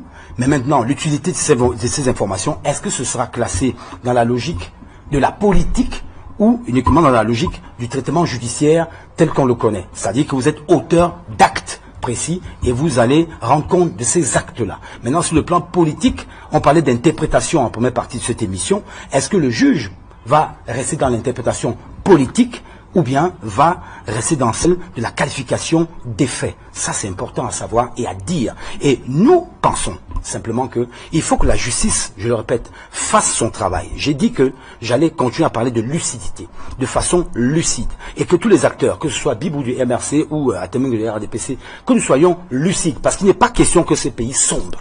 Il n'est pas question de couler et de faire couler notre pays. Ça ne se négocie pas. Ça ne devrait pas être le cas. Donc, le travail qui va être fait doit être conséquent et consécutif à la logique d'une justice indépendante et de la logique de la séparation des pouvoirs. Est-ce que ce sera le cas? On verra. Je vois vous brûler. Juste une précision. Jean-Baptiste. Juste une précision avant qu'il ne prenne la parole. Ok. Olivier, je promets la parole. On écoute. Je tiens à préciser une chose que je représente d'ailleurs ici. RDPC est un parti politique comme les 300 autres partis politiques. Le RDPC n'est pas l'État. Nous avons tous, en tant que parti politique, affaire à un appareil d'État qui est distinct.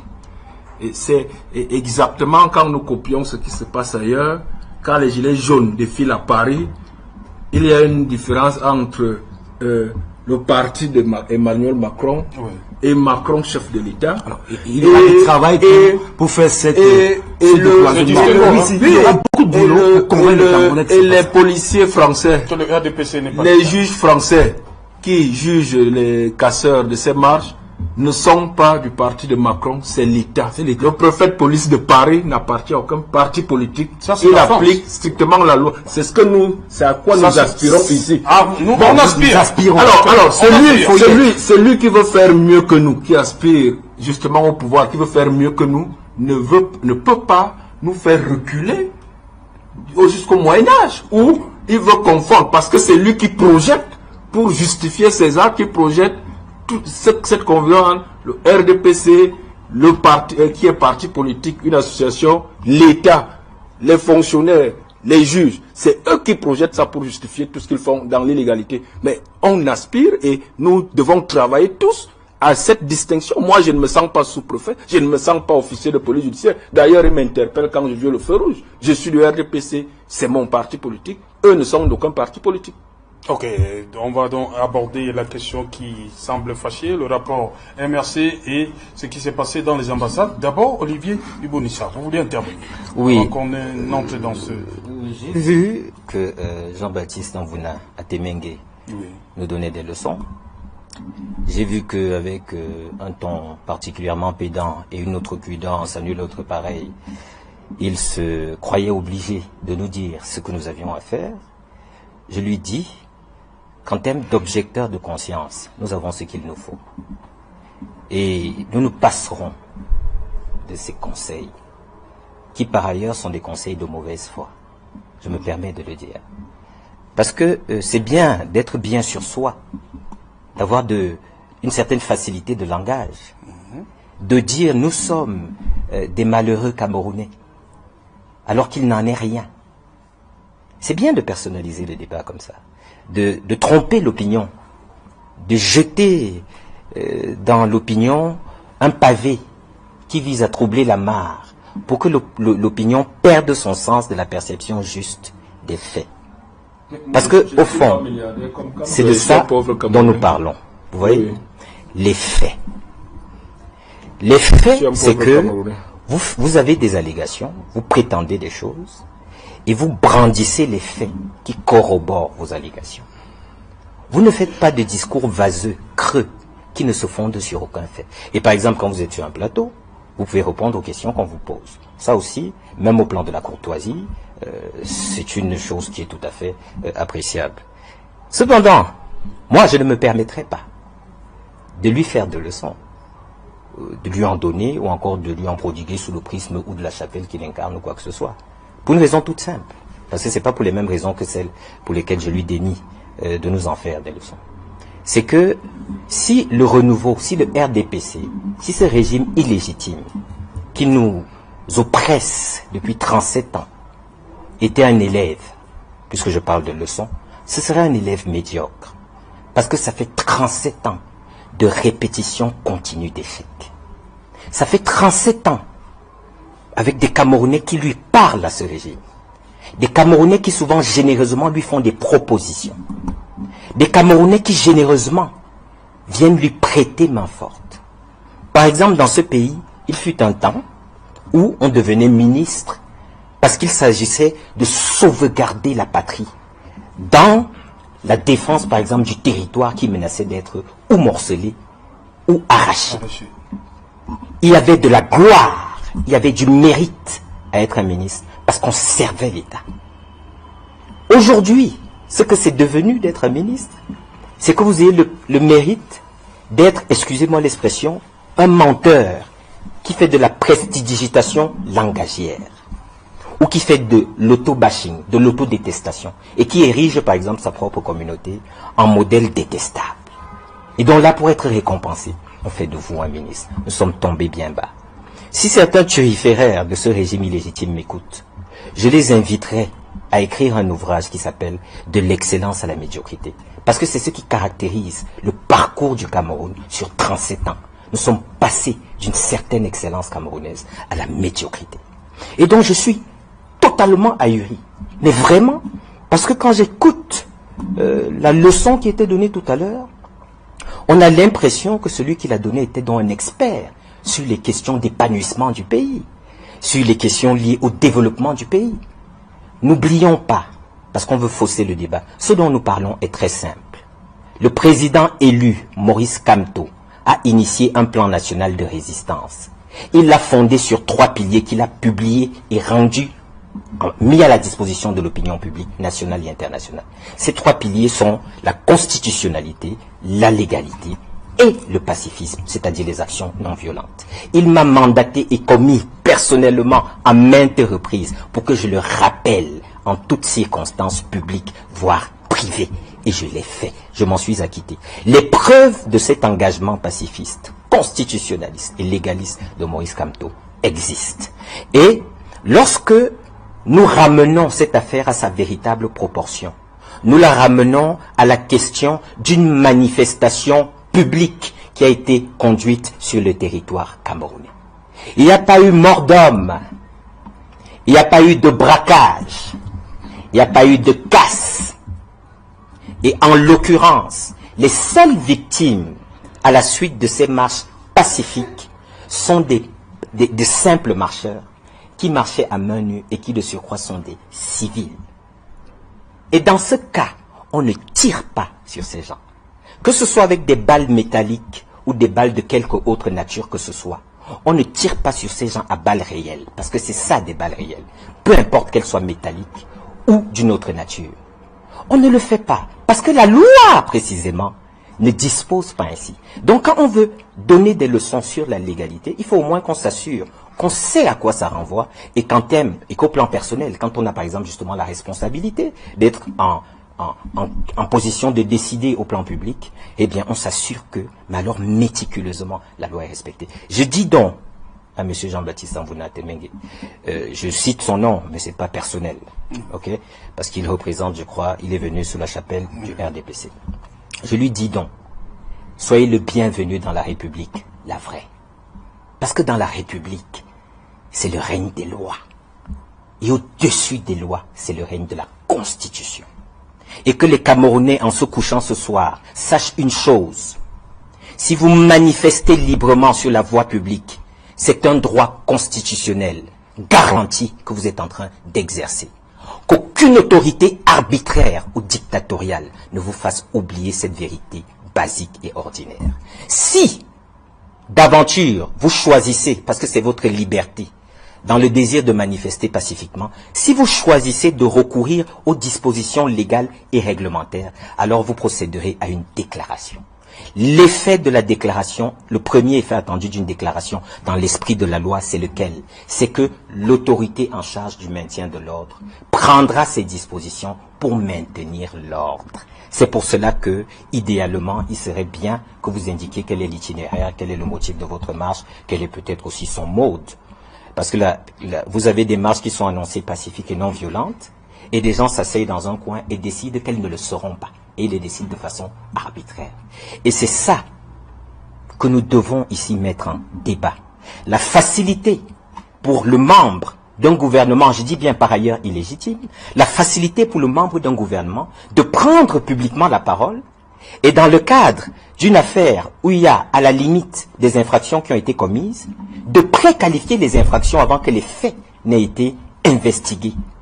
Et vous entendez quelqu'un qui a, entre guillemets, le statut de ministre dire « ce sont des militants du MRC qui ont pris d'assaut l'ambassade du Cameroun à Paris ». Non seulement c'est un mensonge, ok, mais en plus c'est une conclusion anticipée d'une enquête qui n'a pas encore abouti. Okay. Mais vous voyez ce malaise que certains ont avec la règle de droit, ce malaise que certains ont avec la République et ses vertus, ce n'est pas étonnant en ce qui nous concerne. Ces résistances inversées à la norme, aux principes qui régulent la vie dans l'État, ça ne nous étonne pas. Parce que ceux qui ont fait de notre pays le tréfonds, la négation du progrès qu'il est devenu aujourd'hui, se sont accoutumés à ne plus savoir bien faire. Ils se sont accoutumés à mentir. Ils se sont accoutumés à entretenir des leurs. Donc, vraiment, sur cet aspect précis, je le dis encore une fois de plus, pour ce qui est du chargé d'affaires de l'ambassade camerounaise, je reviens aux faits, à Paris, son communiqué, en tout cas ce qu'il a publié sur la question est clair. Il a identifié, pour lui qui est sur les lieux, ceux qui sont les auteurs de ces actes-là. Et je ne comprends pas que dans un gouvernement, la solidarité gouvernementale disparaisse au niveau administratif, de sorte qu'on n'arrive même pas à faire du monitoring et de la veille, pour au moins passer un coup de fil au ministère des Relations extérieures et de dire, ok, quel est le point au niveau de ce que vous avez comme élément s'agissant de ces attaques. Mais c'est ça avec les crimes, parce que c'est là où il y a le vrai crime. Les crimes ne sont jamais parfaits. Et on veut diaboliser Maurice Kamto, on veut en faire un criminel par procuration et de façon imaginaire, en faisant preuve de beaucoup de créativité dans le fantasme, mais les faits viennent contredire cela. Et ça définitivement prouve que c'est un prisonnier politique. Ok, Jean Patientala, comme il a dit, Olivier Bibou-Deschat, dans la sortie de Jean, le chargé d'affaires, il s'agit de la brigade anti-Sardina. On a suivi Jean-Baptiste Atemengue lui soutenir mordicus que sont des militants du MRC. Parce qu'il dit, il les connaît. Jean-Baptiste répondra. Oui. Tout à l'heure, c'est lui qui a... Il a une boule de cristal. Bon, maintenant, la brigade... Je connais très bien. Je voulais que Olivier soit là pour qu'on en parle. Oui, oui. Il est là. On en pourra tout à l'heure. La brigade anti-Sardina. Bon, je sais pas à quoi ça renvoie. Mais tout à l'heure, j'ai... C'est une expression, on a obligé de faire avec. Peut-être que vous en savez un peu plus. Moi, j'en sais rien. Je sais pas à quoi ça renvoie. Voilà, laissez-moi avancer donc. Voilà, Sardinard, Tontinard. Non, il n'y a pas de Tontinard. Laissez-moi continuer. Laissez-moi continuer. Je cherche Alain Autou. Je dis Tontinard, je ne sais pas à quoi ça renvoie. Sardinard, encore moins. Je ne comprends pas. Je l'ai dit ici en première partie de cette émission. Sardinard, Tontinard. Des excroissances venues des sympathisants des différents camps qui ont réussi l'exploit de tribaliser le débat à travers les réseaux sociaux. Attendez, connectez-vous, vous allez voir. C'est extraordinaire. Maintenant, si le chargé d'affaires dit qu'il s'agit d'une certaine brigade anti-Sardina, il sait à quoi il s'en réfère. Certainement, il a des faits sur lesquels il s'appuie. Je voudrais croire et présumer que c'est pas le hasard. S'il le dit, il se base sur quelque chose. Il n'a pas dit MRC, si je m'en tiens à ce que vous m'avez suggéré comme question. Il n'a pas parlé de MRC, il a parlé d'une brigade anti-Sardina. Donc, il y a deux pans sur lesquels le rapport de force aujourd'hui, il est établi. Il y a ce que nous voyons dans la partie visible de l'iceberg, qui est que Maurice Kamto est incarcéré, et puis il y a la partie immergée. Celle-là où, sur les réseaux sociaux, vous avez une bataille ethno-fasciste et même tribale qui est en train d'avoir lieu depuis la présidentielle. Parce que ça ne date pas de ces marches, je l'ai dit. C'est bien avant même la présidentielle. Donc c'est vieillot depuis un certain temps. Alors, cette bagarre-là, elle vient d'où? Quand je parle à mon frère, à Temengue, en disant qu'il y a des frustrations qu'il ne faudrait pas élaguer, il faudrait à tout prix les évoquer pour qu'on comprenne où est-ce que nous avons piétiné la peau de banane et nous avons chuté, nous sommes tombés. Hein, il ne faut pas regarder ce qui est fait uniquement aujourd'hui.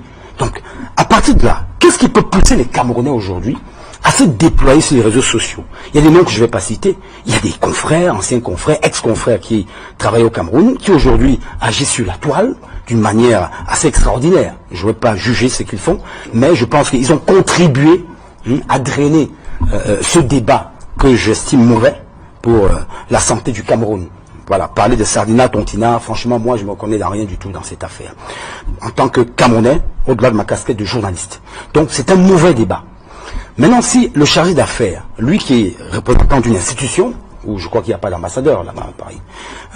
Pour rappeler que la sortie, c'était avant les événements. Oui, avant les événements, oui. Ça veut dire que, tout à fait, de ce qui pourrait, dans l'approche du renseignement stratégique, il a eu l'information qu'il s'agit d'une structure qui s'appellerait Brigade anti-Sardina. Qui menacerait d'envahir les locaux et s'en prendre même au personnel de l'ambassade. Oui, et qui sur la toile ne s'en cache pas. Oui. Il y a également ce bonhomme en treillis qu'on a vu, le fameux, je sais pas, commandant ou colonel, je sais pas quoi, il y a un bonhomme qui était là, à l'ambassade, qui s'est assis et qui a décroché, déchiré l'effigie du chef de l'État pour accrocher celle de Maurice Kamto.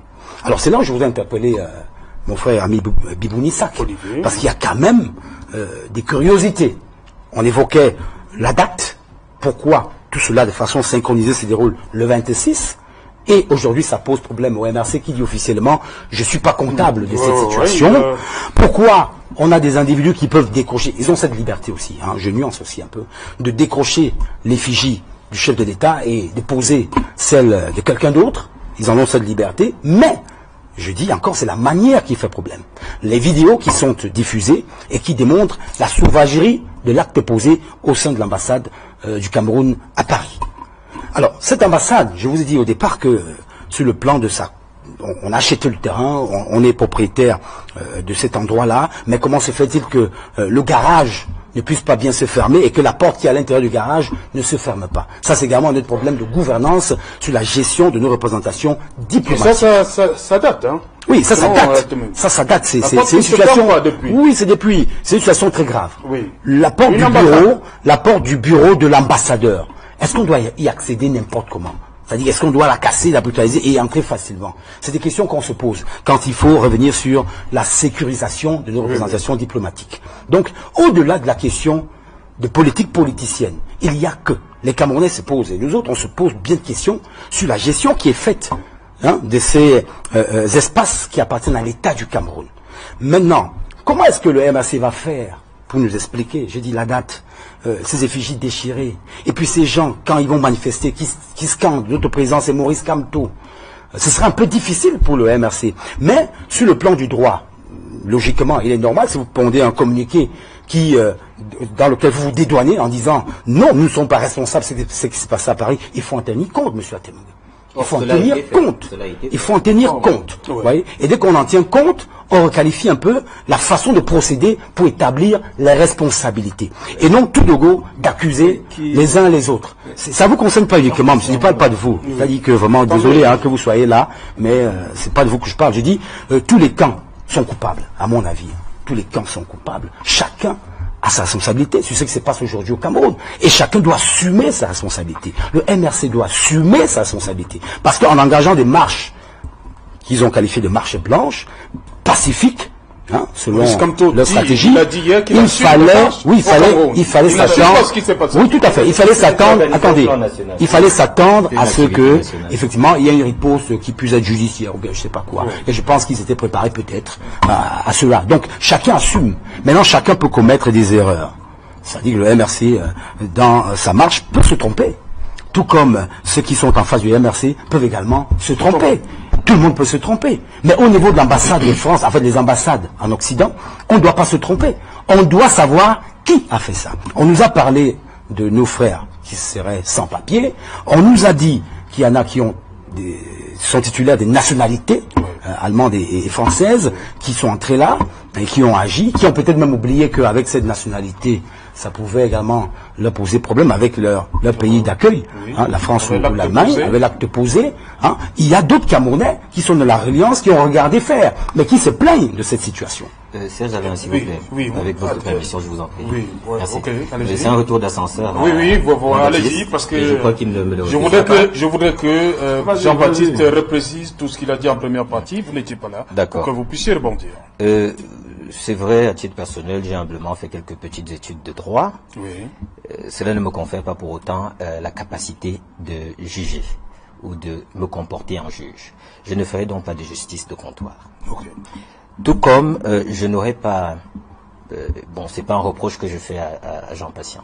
Je crois que c'est une déformation professionnelle de vouloir appliquer le principe d'équilibre dans le traitement d'une information aux événements qui se sont déroulés. Ici, nous apprécions sous l'angle de la loi et de la constitutionnalité des faits qui ont été posés. Et lorsqu'on déroge, ou plutôt lorsqu'on a un comportement hors la loi, il ne peut pas y avoir de tous coupables. Parce que si on dit on est tous coupables, on dira on est tous victimes. Le principe, c'est qu'on établit le distinguo entre les coupables et les victimes.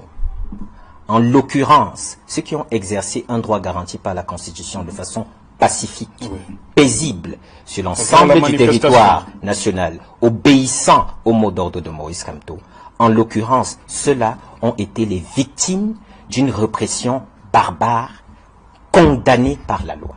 Et je vous ai dit pourquoi. Donc on ne peut pas assimiler ici la culpabilité de certains qui ont violé grossièrement la loi en faisant des répressions sur une manifestation pacifique de civils non armés, en utilisant non seulement la violence, mais également la force armée des armes à feu. Si aussi on prend l'autre versant, qui est justement de dire, ok, sur les événements qui se sont produits à Paris, en Allemagne, etc. Non. À titre personnel, peu importe qui a commis ces actes, je le dis, je ne condamnerai personne en ce qui me concerne, parce que je n'ai pas les compétences d'un juge, et je n'encouragerai personne dans cette affaire-là. Vous condamnez l'acte au moins. Pour une raison toute simple. Vous condamnez l'acte au moins. Pour une raison toute simple. Oui. C'est hypocrite. Et je ne joue pas à ça. Ces gens qui viennent se souvenir aujourd'hui de l'indignation qu'il faut avoir, c'est bien. Mais est-ce que ces gens savent qu'il y a des jeunes femmes qui vivent aujourd'hui dans les forêts du nord-ouest et du sud-ouest et qui, quand elles ont leur menstrue, excusez-moi de parler aussi trivialement, doivent utiliser des moyens archaïques de protection? Ça ne les indigne pas? Ça ne les indigne pas de savoir qu'au Cameroun, on peut vous arrêter sans motif, vous mettre en prison et après aller chercher les motifs pour lesquels on vous a mis en prison? Vous avez vu quelqu'un qu'on admet en réanimation et ensuite on lui dit, au fait, est-ce que vous êtes malade? On va maintenant essayer de le savoir. Mais ce qui amène en réanimation, ce qui amène à l'hôpital, c'est le fait que vous soyez, au plan de votre santé, mal en point. Okay. Et donc, ces choses qui sont irrationnelles, qui sont illogiques, elles se font sous nos yeux. Pas des gens qui ont la réputation d'être des gens sérieux, mais qui manquent totalement de sérieux dans leurs agissements. Une scène d'ombre, des comédiens qui font semblant. Vous voyez? Donc, je dis, Jean Patient, n'analysons pas ici les faits uniquement sous le prisme de l'équilibre de l'information. Parce que si on parle de l'équilibre de l'information, on dira ce que tu as dit dans un premier temps, permettez le tutoiement, c'est que je connais Jean Patient aussi. On dira ce que tu as dit dans un premier temps, à savoir que les faits sont ce qu'ils sont et on ne voit pas le lien qu'on peut faire avec le MRC. Parce que lorsque, et c'est par là que je finis, et je laisse la parole à Jean-Baptiste, lorsque vous voyez dans le monde parallèle de l'espionnage, vous avez ce qu'on appelle des opérations psychological operations, par exemple, opérations psychologiques, ou des opérations undercover. Il ne faut jamais oublier à quel régime nous avons affaire, il est de nature policière. Alors, vous avez souvent des opérations ou alors ce qu'on appelle des false flags, c'est-à-dire des opérations sous fausse bannière. On vient vous dire que hier, quelqu'un est arrivé chez vous, et puis pendant qu'il était chez vous, il a dit, monsieur Tartampion m'a envoyé vous donner une gifle, et je vous gifle. Monsieur tel m'a envoyé vous agresser, je suis venu vous agresser. En droit et dans le cadre d'un procès, il ne suffira pas de rapporter ces paroles pour que la personne dont le nom a été utilisé, peut-être à son insu, sinon certainement en l'occurrence, pour que la personne soit incriminée. Il faudra mener des enquêtes sérieusement, minutieusement, dans un esprit d'équité. Et là, je parle de ceux qui ont la charge des instructions. Parce qu'on n'instruit pas seulement à charge, mais aussi à des charges. Lorsqu'on trouve des éléments qui font apparaître le caractère innocent de celui sur lequel on mène une instruction, le juge ou ceux qui mènent l'instruction ont l'obligation de le porter en mention et de dire que ceci plaide en sa faveur. Ici, nous sommes dans le cas de ce qu'on appelle, mais vraiment, une cabale classique. Nous sommes à l'époque du bolchevisme, on est rentré dans l'URSS. Vous avez un procès dont les conclusions sont tirées d'avance, dont les sanctions, entre guillemets, sont connues d'avance. Écoutez Donc, bien Jean-Baptiste Sambona, il dit attends. les délits, il les a déjà qualifiés, il a dit de quelle nature ils sont, il a dit un peu ce qu'ils encourent et ce qu'ils auront comme sanction. Le procès est fait, alors qu'est-ce qu'on fait là? Et justement, Jean-Baptiste, restons d'abord sur cette histoire de Paris. Maurice Kamto, hier, il a dit assumer les marches blanches, comme on les appelle, mais il se désolidarise des mouvements de saccage. Si vous permettez, il ne s'est pas désolidariser. Ce n'est pas l'expression qui a été employée. Qu'est-ce qu'il a dit? L'avocat, le coordonnateur, oui, le coordonnateur de la défense des personnes arrêtées dans le cadre du... Il n'assume pas. Voilà. Il n'assume pas. Parler de désolidarisation. Oui, il n'assume pas. On est d'accord. Parce que dans l'idée de désolidarisation, il y a une solidarité. Il y avait une solidarité antérieure. Il n'assume pas. Cette solidarité antérieure n'a jamais existé et elle n'existe pas plus aujourd'hui pour nécessiter une désolidarisation. Cependant, ce qu'il a dit très clairement, c'est que il s'offusque du fait qu'une représentation diplomatique nationale soit saccagée ou attaquée. Ça, ce ne sont pas des méthodes qu'il pourrait cautionner. Voilà. Il a été clair. Voilà, justement, Jean-Baptiste, vous faites tout de suite un lien entre ce qui s'est passé au Cameroun le 26 et ce qui s'est passé à Paris. J'ai l'impression qu'au MRC, il y a une école de prestigitation. Vous prenez des Camerounais pour des cons. Quand il y a eu l'élection présidentielle, je vais y répondre. Monsieur Kamto s'est autoproclamé vainqueur le lendemain, en toute illégalité. La diaspora, comme certains de ses parents, ont repris cette déclaration. Ceux qui ont affiché la photo à Berlin ne l'auraient jamais fait si M. Kamto avait félicité le président Paul Biya à l'issue de la proclamation par les constitutionnels. Le procureur parle. Voilà. Non, mais c'est pas le procureur, c'est le démocrate qui parle. Oh non. Alors, confusion. donc, ils ne seraient pas allés afficher la photo de leur président élu, comme lui-même le reprend ici. Deuxièmement, à l'issue de cette élection, quand ce qu'on appelle brigade anti-sardinat ont lancé une fatwa liberticide contre les artistes en Europe, il s'agissait de quel artiste? Il s'agissait des artistes qui avaient presté au meeting du RDPC en soutien au président Paul Biya, parce qu'ils estimaient que c'est pas légitime de s'exprimer ou d'avoir une opinion politique quand on est artiste, de choisir qui on veut soutenir, ou même de venir tout simplement prester contre rémunération. C'était les mêmes. Et entre-temps, ce qui s'est passé le week-end dernier est une énième manifestation. Donc ne faites pas comme si moi je ne vais pas faire le travail de l'État. Mais vous parlez d'eux, et j'espère qu'ils sont contents que vous reniez maintenant, que vous les reniez. C'est pour ça que vous jonglez entre désolidariser, ne pas assumer. Tout ça, c'est des mots vains. Dites que vous n'êtes pas avec eux et vous aurez le retour. Et vous le rendront bien. Puisque c'est vous qui les soutenez au téléphone d'ici. Faites-le.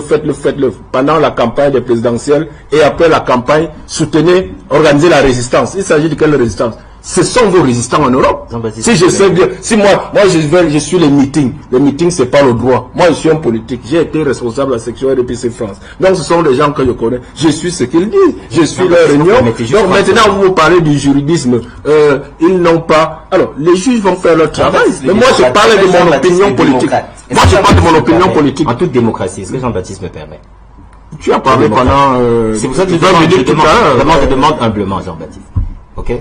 Voilà pourquoi je disais tout à l'heure que je ne me permettrai pas de donner de leçons. Parce que je viens de dire à Jean-Baptiste, c'est pas la peine. Il ne faut pas te donner beaucoup de peine. Ne me donne pas de leçons ou n'en donne pas au MRC ou à qui que ce soit, parce qu'on n'en tiendra pas compte. Je veux lui éviter cette peine. Vous voyez? Exactement comme lorsque Maurice Kamto a voulu éviter la peine d'une suspicion légitime à la décision du Conseil constitutionnel. Lorsqu'il a dit « récusez-vous ». Et on lui a répondu en révocation.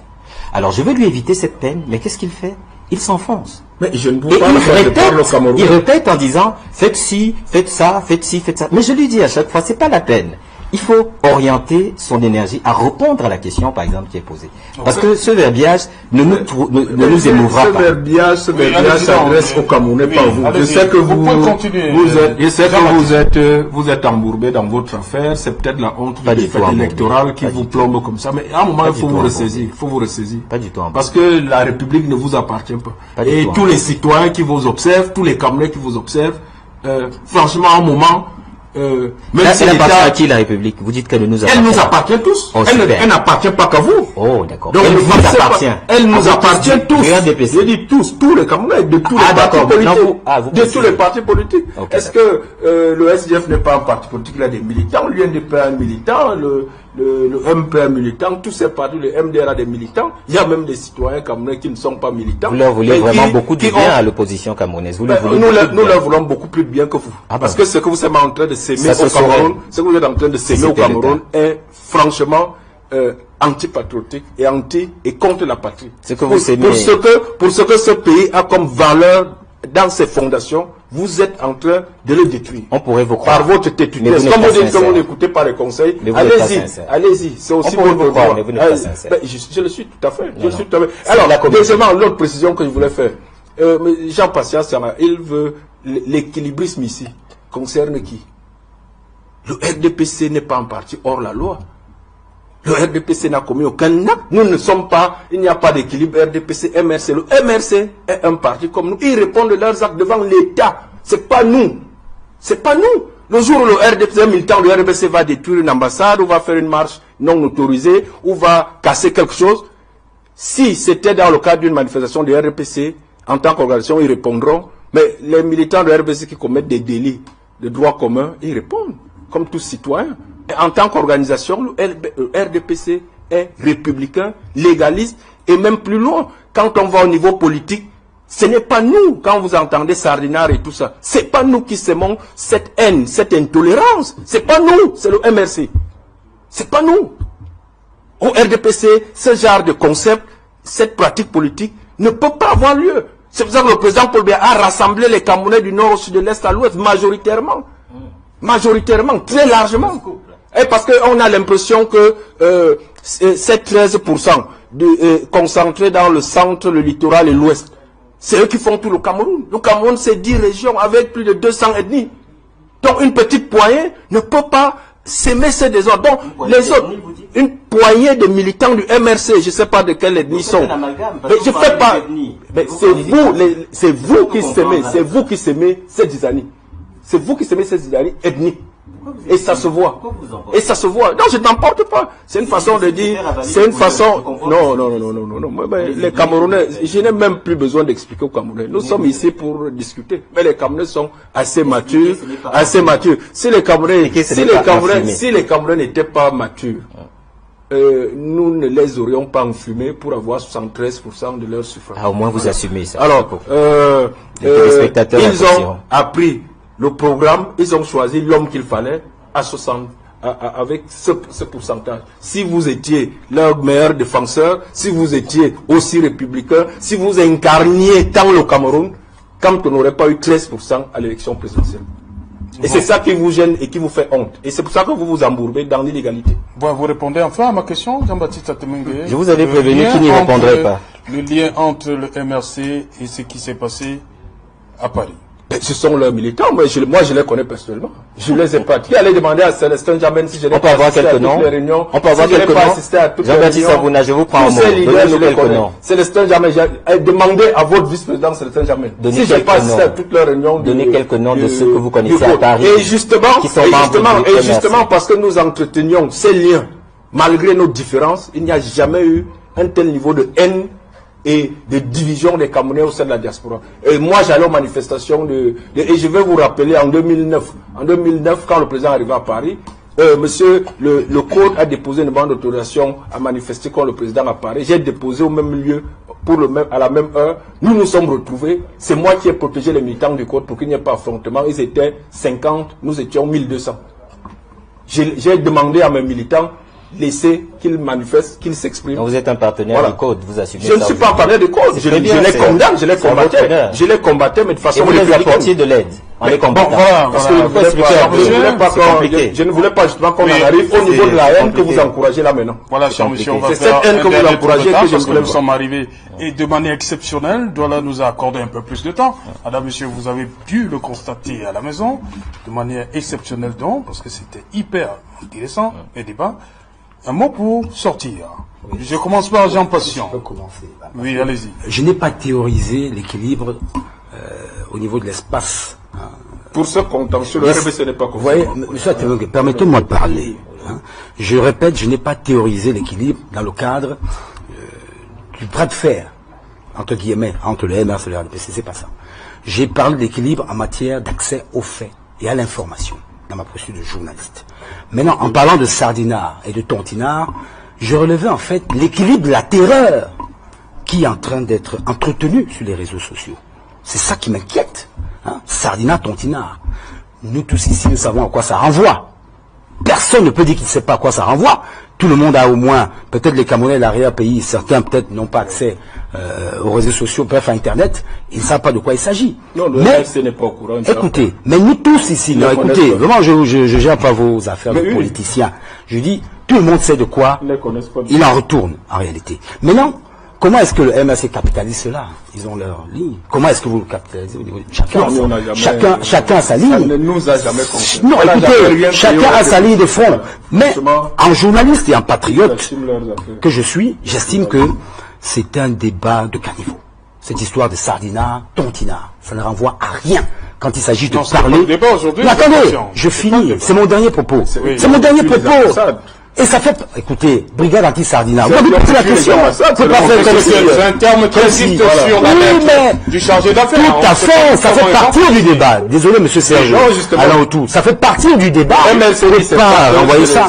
Il ne faut pas botter ça en touche. C'est une réalité. Mais il faut en découdre. Et il faut en finir. Il faut arrêter ça. Mais le problème aujourd'hui, c'est le lien qu'on fait avec le MRC. Tout à fait. Le lien qui est fait avec le MRC.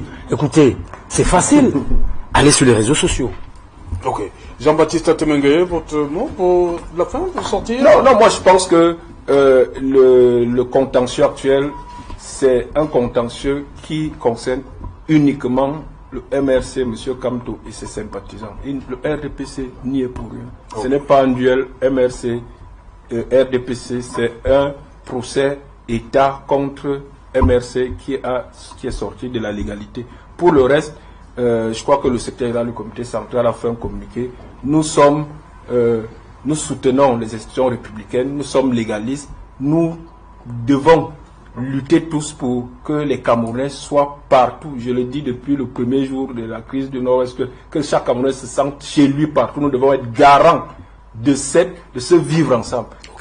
Et je sais qu'il y a des angoisses qui commencent à naître quand il y a des tensions politiques. Qu'est-ce que ça va devenir? Il faut qu'on soit responsable et garant de cette république debout où chaque Camerounais est libre et où il s'épanouit partout où il est. Et que la haine tribale qu'encourage le MRC, que ce MRC prenne des engagements solennels, parce que cela n'est pas de nature à promouvoir ni la démocratie, ni l'unité de ce pays, ni ce vivre ensemble. Parce qu'il faut dire les choses telles qu'elles sont. C'est M. Kamto qui a amené tout ceci. Olivier. Oui, nous attendons les conclusions des enquêtes. Oui. J'ai vu que pour certains, ils ont cru qu'il s'agissait ici, durant votre émission, de faire un procès en direct sur la télé d'une brigade et d'un code. D'autres ont dit qu'il y avait des responsabilités, qu'ils les connaissaient, qu'on pouvait faire l'économie d'un procès. On n'a qu'à s'adresser à eux. En ce qui me concerne, je crois que la thématique pour laquelle vous avez sollicité que éventuellement on puisse être représenté aujourd'hui tournait autour des arrestations dans le cadre des manifestations des derniers déroulements. Je dirais sur ce point que lire un peu de temps en temps, ça ne tue pas. Et je croyais que Jean-Baptiste Amvouna se cultivait de temps en temps, parce qu'il a fait des affirmations en disant Maurice Kamto exacerbe les haines tribales, etc. Hélas, la campagne présidentielle exemplaire de Maurice Kamto prouve le contraire. Des recadrages sur son mur officiel, ils existent, ils sont là.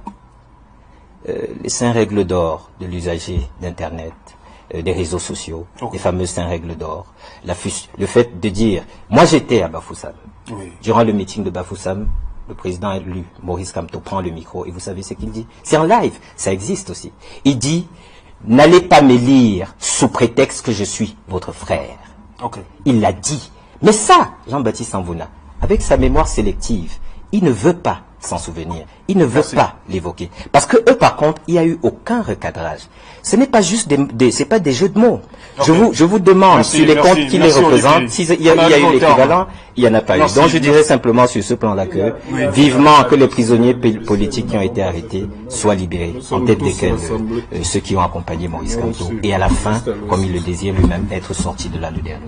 Voilà, merci Jean-Baptiste Samvouna. C'est moi qui vous remercie. Merci Jean Patient d'avoir été très patient. C'est depuis hier que Il porte bien son prénom. Enfin, c'est depuis hier. On l'a fait finalement. Merci, on l'a fait aujourd'hui. Merci. On s'excuse auprès de nos...